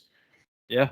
So that was a portion of their show in between the story was like them just like they'd string together 2 or 3 videos and they would watch them and just heckle the shit out of this video. Same thing you would do with your buddies at the time. Like you're listening to music, but at the same time, like, what the fuck is going on in this video here? And you're all talking shit with one another and they're just bouncing stuff off each other and having a good time. And then they would have some kind of really crazy adventure. I'm like, whoa, she said. It's just stupid shit. It's just like this moron. What? But you couldn't help. I remember my mom would freak, and she is bipolar and crazy. But she would not let me watch that shit for nothing in the world. So I had to sneak it. I had a TV in my room at the time. So what I would do is I cut it on silent. And I started easing the voice up to where I could barely hear it. Like just doing this shit. It was like you're almost on a jailbreak to watch them. And then like once your parents caught wind, you were fucked. Then it's like, can I shout and go to bed? We're on late, and then you wasn't supposed to be watching it anyways, So it's just for me, I loved it. That was a good one. I that is not one that I had. My next one's actually though an old school one, Scooby Doo. And I didn't pick one particular season, but let's be honest, you don't get half of Hanna-Barbera if you didn't have Scooby Doo, because he was the formula for success for them, right?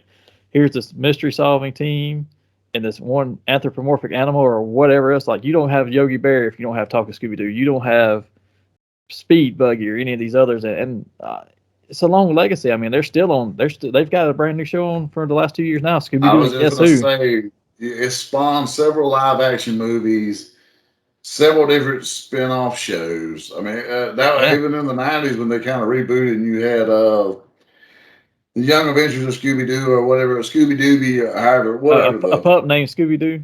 pup named Scooby Doo. There you go. Yeah. The money goes to you, Alex. But that show, and I loved it. Like that's one there I can actually go back and watch it before I can Scooby Doo. Like I can right now sit down and watch 4 episodes of Pup Named Scooby Doo and enjoy the shit out of it. You know, I think Fred always was like a little asshole thinking everybody had done it, or Red Herring or whoever, and they actually made a character named Red Herring that was, so that was great. I think the other big thing for Scooby Doo too, and I almost completely forgot this, is we talked about it earlier, but it launched Frank Welker's career, and like I said, 860 voice acting gigs. I mean, that was his first one. Everyone has to start somewhere. Yeah, well, and the other thing with Scooby Doo is it's still on, and it brought a lot of attention to the animated side of things from actual movie stars and TV stars and other sports stars and stuff that you didn't, because what was it, the new Scooby Doo movies where they always had a guest star and it's an actual famous person and they're actually doing the How voice cool of their was it characters. when Bruce West Batman was on there? I mean, that or Adam West, I'm sorry. How cool was that? I mean, I remember back in the day seeing that right here, and it was like, oh, dude, Batman is on Scooby Doo. well, and that's the formula for their new one, their Scooby Doo and Guess Who that they have on that started in 2019. It's like, Mark Hamill's been on an episode, Morgan Freeman's got an episode. I'm like, Really? I've got to watch these. We've watched a few. Sells me right there. I'm gonna be honest, Monster. That's kind of got me where I'm. Well, the first episode was a Batman centric, and it looks like the Batman from the newest Justice League action cartoon, which I'm not care for that animation in it, but it's Kevin Conroy doing the voice. I was like, I don't care, I'm gonna watch it. And then you have Wanda Sykes was in an episode which she was hilarious because every time Scooby did something, she's like, "You sure you want to do that?" That sarcastic tone she has. Yeah. But I mean, it's amazing to see how many people got involved with Scooby Doo, just from whether the old ones and you had the Dick Van Dyke on there and stuff, or whether it's Mark Hamill on the new one. Yeah. It's just amazing to me. It's just definitely an instrumental tune by far. I think probably one of the more groundbreaking ones that I love and enjoy more than anything. And it's like a guilty pleasure. Boondocks. Oh yeah. While it's not, it's not just riveting TV, but it's just a guilty pleasure. And I mean, it's not as long lived as I would like, but it's one of those that when you hear the song come on and you're like, oh, it's gonna get real. Oh, and they have stuff that you will never forget, because I will never forget a pimp named Slickback. Oh God, my pimp hand. And that's his name. You shall not. What was his name? Slickback? No, it's a pimp named Slickback.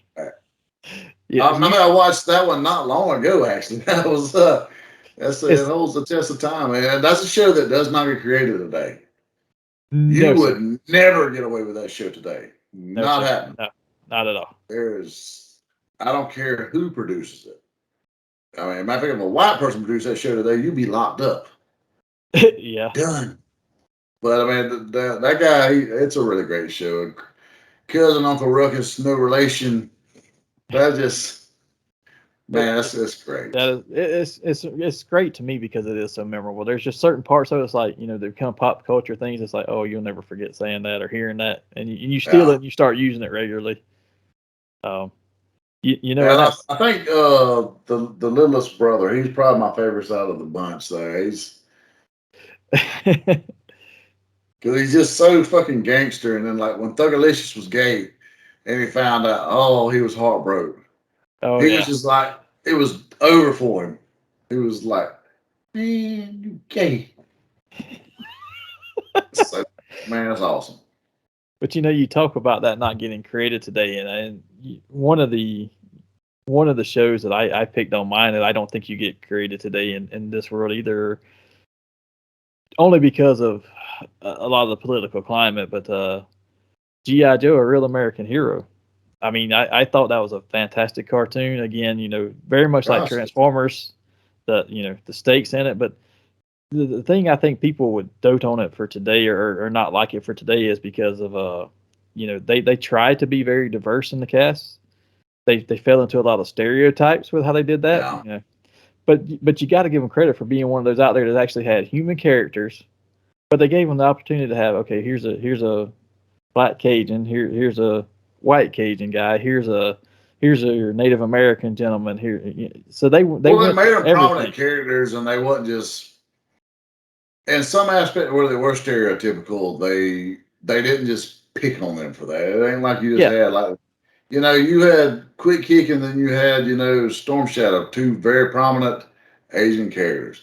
You had Spirit, who was your Native American. And yes, exactly. they kind of did go over the top with the hey, you do this, with the voice that most of us identify as, Native American, so to speak. And Yeah, I am Native American before I offend anybody.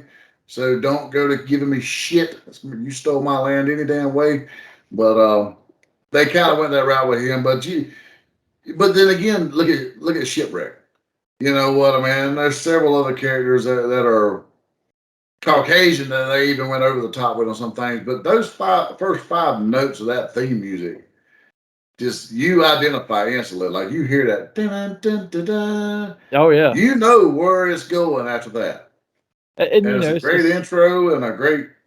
Oh it's. man, the animation was amazing. I probably shouldn't say it wouldn't get made today, but they would change a lot of stuff, and I'd be fine with some It of the wouldn't be the changes. I real mean, American hero, sadly. It would be G.I. Joe, the Protector, or some bullshit. yeah, And but it's crazy how much of the sounds they stole from Transformers or they traded back and forth.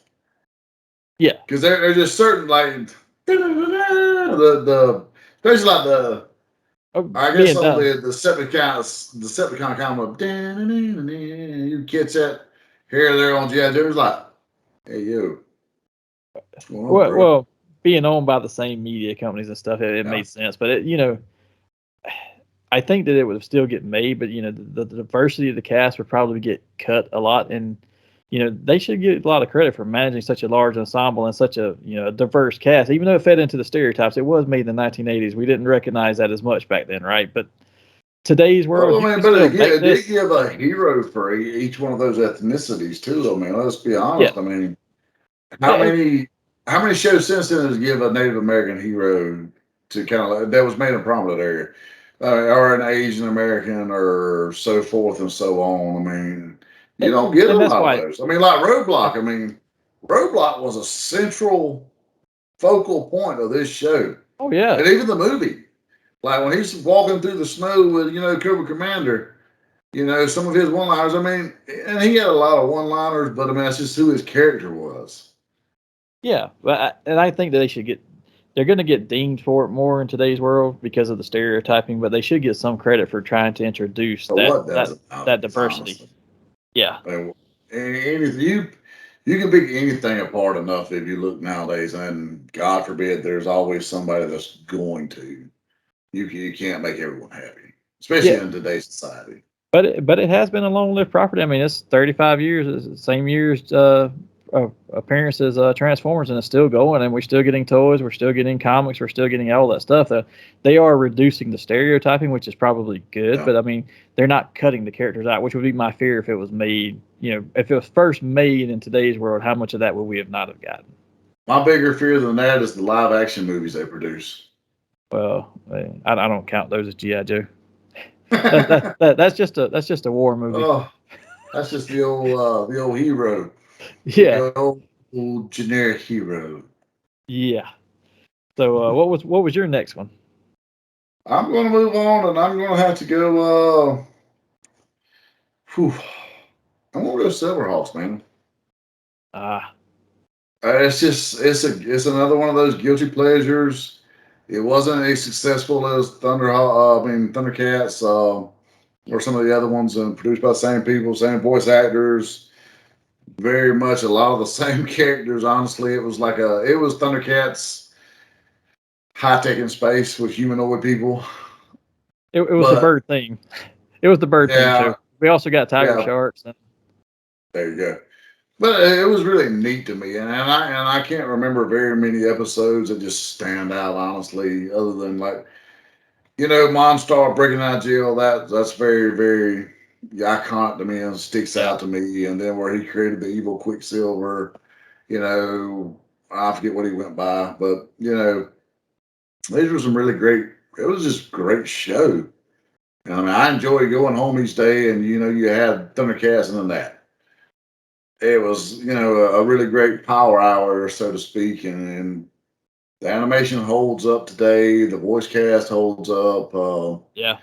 And the story holds up if you go back and watch them. I have them on DVD. I mean, do I say they don't stand out to me? As it's been many moons since I've sat there and watched them, but it's a great show and it's a great property. And I'm surprised that someone hasn't rebooted this property as a I, current show. that surprises me as well. But and since you brought that one up, that's actually I was really torn when I was making this list, and I had three of them together, and I was like, man, which one of these has got to go, and which one stays? The one I picked was just because of some the effect it had on the broader population of animated shows. But I was between He-Man, Thundercats, and Silverhawks. I had to go with He-Man and Masters of the Universe because that's the first one you get that the FCC says, okay, this can be a show without, and you can actually have the toy line because back then you couldn't have the toy line and then have a show about it. You could have a toy line for a movie, but you couldn't have a toy line for an episodic television show because they thought this is a bad influence on kids. He-Man broke Well, that mold. let's face it, the show is a commercial to sell toys. Yeah. But He-Man was the first to break that mold. So the only reason I picked it over the other two is because I don't think you get the other two if you don't have He-Man. Yeah. It was the first one, and it was in '83, and I think Thundercats wasn't until '86, and Silverhawks was either '86 or say '87. But you don't get those without that one. Actually, I take that back. Thundercats was '85, and Silverhawks was '86. I think. Yeah. I might be wrong with that. But I have to look. But as far as the years, I'm not sure, but Thundercats was a year prior to Silverhawks. I do know that. And I loved all three of those, and it was really hard to choose between them. But I don't think you get either of the other two without He-Man first. Just the way it fell. Now, if they'd have came along and did it first, I'd probably support them on the list versus the others. But that's just the way it happened. So what else do you have on your list? Oh, for my final one, I've got to go Flintstones, man. That was an unexpected pick for you. It is the very first prime time in syndication animated show. You can't go without respecting the heritage there, and I'm big OG into that sort of thing. The episodes hold up. The animation's simplistic enough, but Hanna-Barbera, they just does some great storytelling, and they is over the top as Fred could be and an asshole. He was lovable at the same time. Barney's your lovable idiot.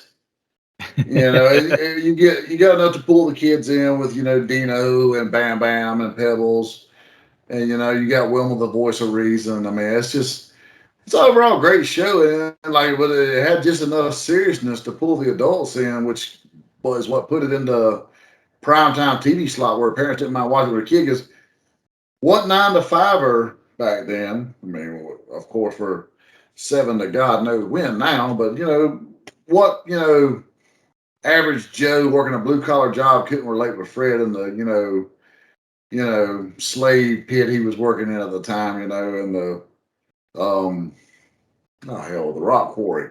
Yeah. And so who couldn't relate to that, and who didn't hate their boss, Mr. Slate? Everybody's like, son of a bitch, Fred, you're right. You know what? Fuck him.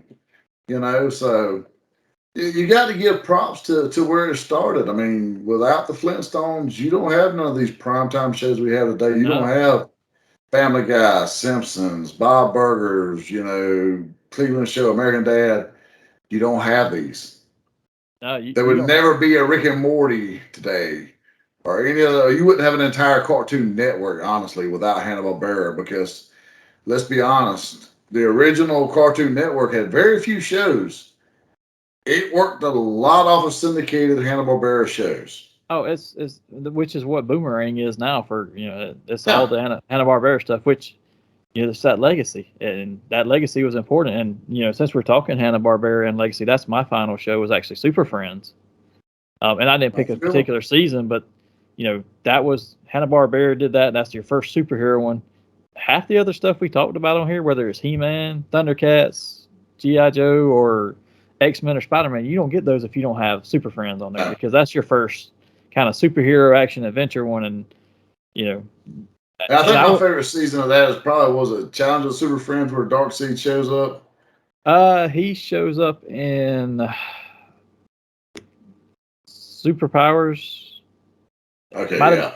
either Superpowers or Galactic Guardians, which is the last two Okay. seasons. Challenge of the Super For some Friends reason, I was was Legion thinking of Doom. I thought it was Challenge of the Super Friends, but I mean, it's I just remember That's the the one where they have them big running at star each other. popping up, and that was their Stargate, and That was either Galactic Guardians or Superpowers. Challenge of Super Friends is the one where everybody's running towards each other from the Legion of Doom and the Justice League on the other side. well, those are But great too. I mean, those were they were also another big one on the diversity. You know, they created their own characters, and yes, they stereotyped, but they also brought in. You know, you had a Apache chief, so you had a Native American hero, you had samurai who was your Asian hero. So they didn't just stick to just the white bread comic book characters that they started with. They actually made all these others who have now made their way into the books as well. Some of them under different names, but they've incorporated all that stuff. and while we're giving props to everybody, I mean, Cartoon Network without saying, but look, I'm gonna give a prop to the Sci-Fi Channel back in the '90s. There was on Saturday mornings they always had an anime section of the morning. It was Yeah, probably around 10 to 12 somewhere in there. They would play an animated movie or an anime movie that's where I was kind of introduced to Kashan, Vampire Hunter D. They would yeah, play various things like or Eight Men After. Eight Men After is a really great movie. If you've never seen it, watch it it. is. I highly recommend it. It has a show. There's an actual show where it's really drawn the fuck out, kind of North Star. It's far too drawn out during the show, and you can watch them on Amazon Prime, I believe. But I recommend the 2 hour movie is all you need. But you know, sci-fi they went through they done that on Saturday mornings, and then sometimes late on Saturday night they would play a little more of the risque stuff like Fist of the North Star. But They had a they actually had a couple of days during the week too where they did like a cartoon shows in the morning. And there was stuff like Galaxy High, and you got reruns of Transformers from like season Voltron was on 3. Voltron was on Voltron. there a lot, and Jason the gosh, what was it? The show where you had the little? I remember the toys more than the show, but the villains had these vines and stuff coming out of their vehicles, and you had Jace, which was the good The Wheeled guys. Warriors. There you go. They Jason the actually Wheeled played Warriors. that on Yeah. Sci-Fi Channel. Yeah, certain. It may have been in the mornings during the week. I'm not sure. Yeah, it's only like two. It was like 2 or 3 days. I want to say it was either Tuesday and Thursday or Monday, Wednesday, Friday. I want But to I say it want was to say they Tuesday, paired that Thursday. and Voltron together because they were similar enough and Yeah, in property value that yeah. they paired them together. But major props to them back in the '90s because they kind of keep the door open. I mean, yeah, like I said, Cartoon Network, Boomerang. You've got so much today because of this right here. Yeah. I mean, So without Cartoon Network kicking off Dexter's Laboratory, Powerpuff Girls, all these original shows that Samurai Jack, where would be today? so real quickly, just because we're running a little tight on time, what was your honorable mentions? Because you said you had a few others, and just you can just name them off instead of we won't spend too much Yeah, time talking about them. I'm gonna kick off. Like I said, Bob Burgers. I'm a big fan of that. Futurama, Cleveland Show, Ren and Stimpy. All good. Um, I think we pretty well touched on about everything other than Justice League that was on Cartoon Network. I think it is a grossly underrated show. It holds Yeah. up very well, very good stories. Um, I highly recommend getting HBO Max and just binging them motherfuckers because they're on there and they're like really enjoyable. They have one of my favorites is probably the episode with Shazam. The one where Shazam and Superman fight. I mean, or Yeah. Captain Marvel as I'm old school. Yeah. Fucking I was gonna Shazam say the shit same, up. but And Captain Marvel versus Superman. That's probably one of my more enjoyable Justice League episodes. So what you got, Monster? the only honorable mention I wrote down, and the only reason I did was well, it was the first one I saw that I remember was being where we talked about the diversity and that different type of character being the main character, even though they did stereotype a lot of stuff. Again, it was the 80s, but also it was the last Filmation cartoon, and Filmation was the studio that brought you He-Man, Ghostbusters, She-Ra. But I had Brave Star as my honorable mention. That was a good one. That was a good one.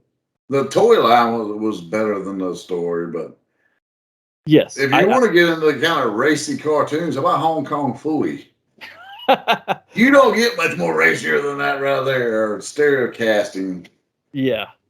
But with that, that brings us to our nerd out section of the show where we ask each other questions, unprepared questions, ones that we know what we're going to ask, but our partner doesn't know what we're going to ask, and we shoot the answer off and see how it goes. So you seemed pretty passionate this week, Hassel, about your question, so I'm going to let you go first.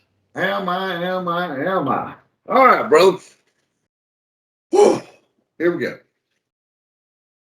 Everybody, when they were adolescent, and I'm saying, say pre-97,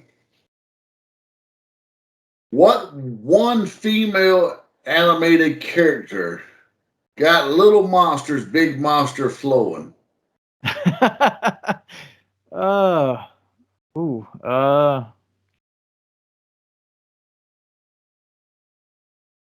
man, that's a hard one. I guess at the age that really would have affected me, you know, after going through puberty and stuff, I'd probably want to say Jean Grey, just because I've always liked her, but that's more from the comic book side, I guess. But I will probably have to go with Scarlet. I just like the redheads. Scarlet from G.I. Joe did it for me. Okay. What about you? Quite frankly, I'm appalled. I don't think that way. I'm gonna pray for you harder than Let's Go Brandon shitting on himself in front of the Pope. I am just appalled at this right here. But if I were to be a sinner and choose like you, I'm gonna have to go Rogue from X-Men the Animated Series. Because the way they drew that ass and that little sultry southern voice, even though it was over the top southern by far, it got a little young hassle standing up sometimes. It done its job. And it stands true today because I mean, look at there's memes I aired countlessly of they don't draw cartoons like this no more. She's kicked out, got that thing kicked out of gear and idling a little bit, and Apocalypse is in the background. So yeah, I'm gonna go with that right there. But Jessica Rabbit is a huge honorable mention.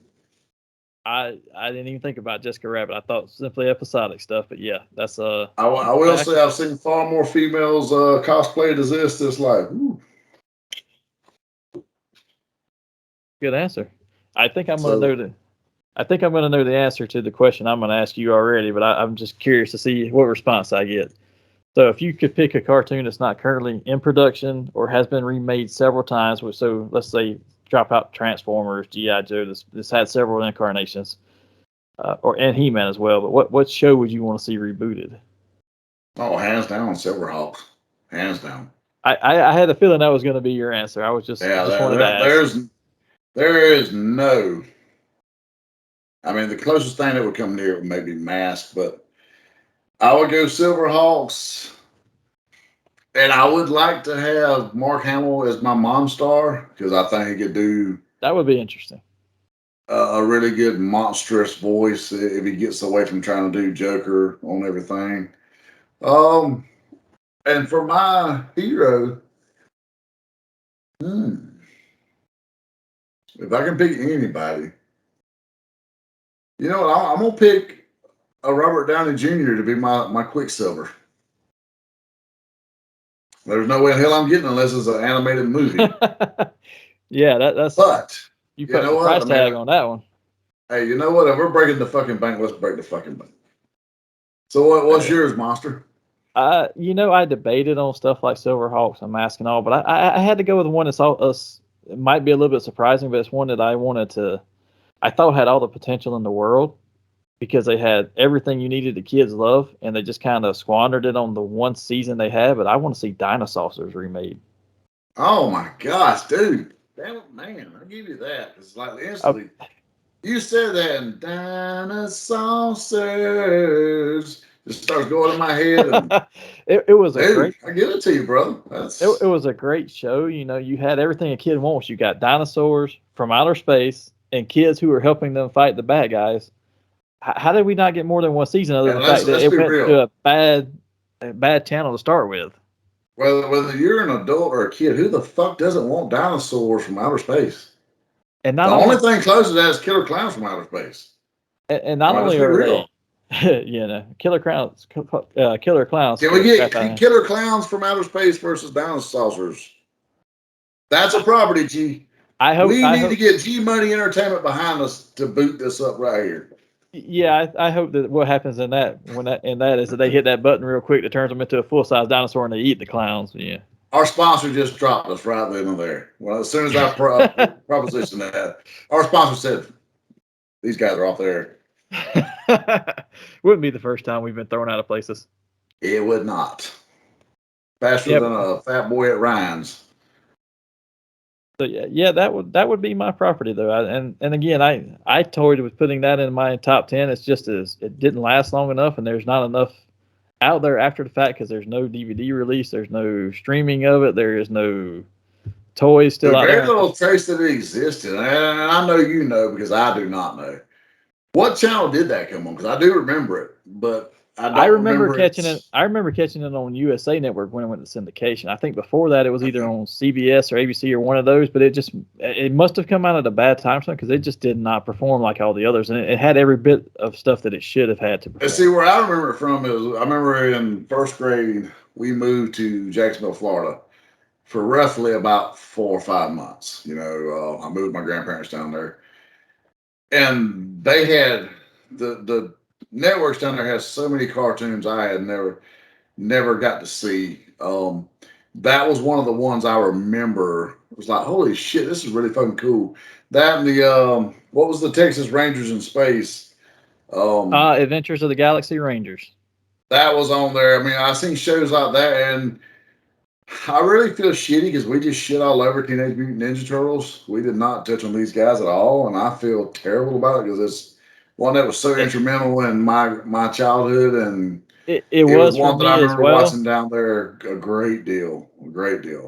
It was for me as well, and I wish there was just so much stuff it was on my list, and I had to finally cut it off. Say, okay, these others matter to me a little bit more, and that's the only reason. Yeah. But it was, and I think the reason I could do that is because they still had other reasons for me to love them, like the movies and the toys as well. It's like, so I'll give them all the honorable mention in the world, but they just fell just short for me for putting on here. Yeah. But before we wind this episode up, I've got a few surprises for you, Hassel. So I'm gonna see if I can get these to appear on the screen in front of my. Oh wow! We got barbecue there. Yeah, this one will be on the way to you tomorrow, along with a couple other things here. I gotta take this one out of this cardboard mailer box first. And I did not open the seal on the figure itself, so you're just gonna have to. Oh, Zartan. Yeah, with the rotating. Brother. So it is still sealed on the side, but I did open the mailer for you because I wanted to see what it looked like. Brother. That was awesome. You'll have to share. G Money Entertainment. You never fail. That's legit, bro. You will have to share with us once you cut the tape and show the inside of the figure and stuff. I'm not saying take it out of the box, but show at least what else is in there because I can't see it all. And I don't want to cut that tape. I definitely have no problem doing unveiling, so to speak. So maybe when we rejourn after our break next week, holy shit, Venom. Yep. We are Venom. And the mailer for it is actually tape sealed, so I didn't want to cut the tape because the box art is really nice. So, wow, that's Bagley on the back. Yeah, that is Bagley art. Yeah, and if you want to unveil this one or not, it is on the retro card inside. But all these showed up this week and sending them to you tomorrow. But I wanted to share them with the audience as well today since I had them. Yeah. I was like, oh, we can show off some new stuff that came in. You just made the Fat Boys not almost as big as the Braves winning the series. I'm pretty excited. And with that brings today's episode to a close. But if you enjoyed this video or any of our other content, please give us a like, subscribe, or share. And join us next time as we talk about all things gaming.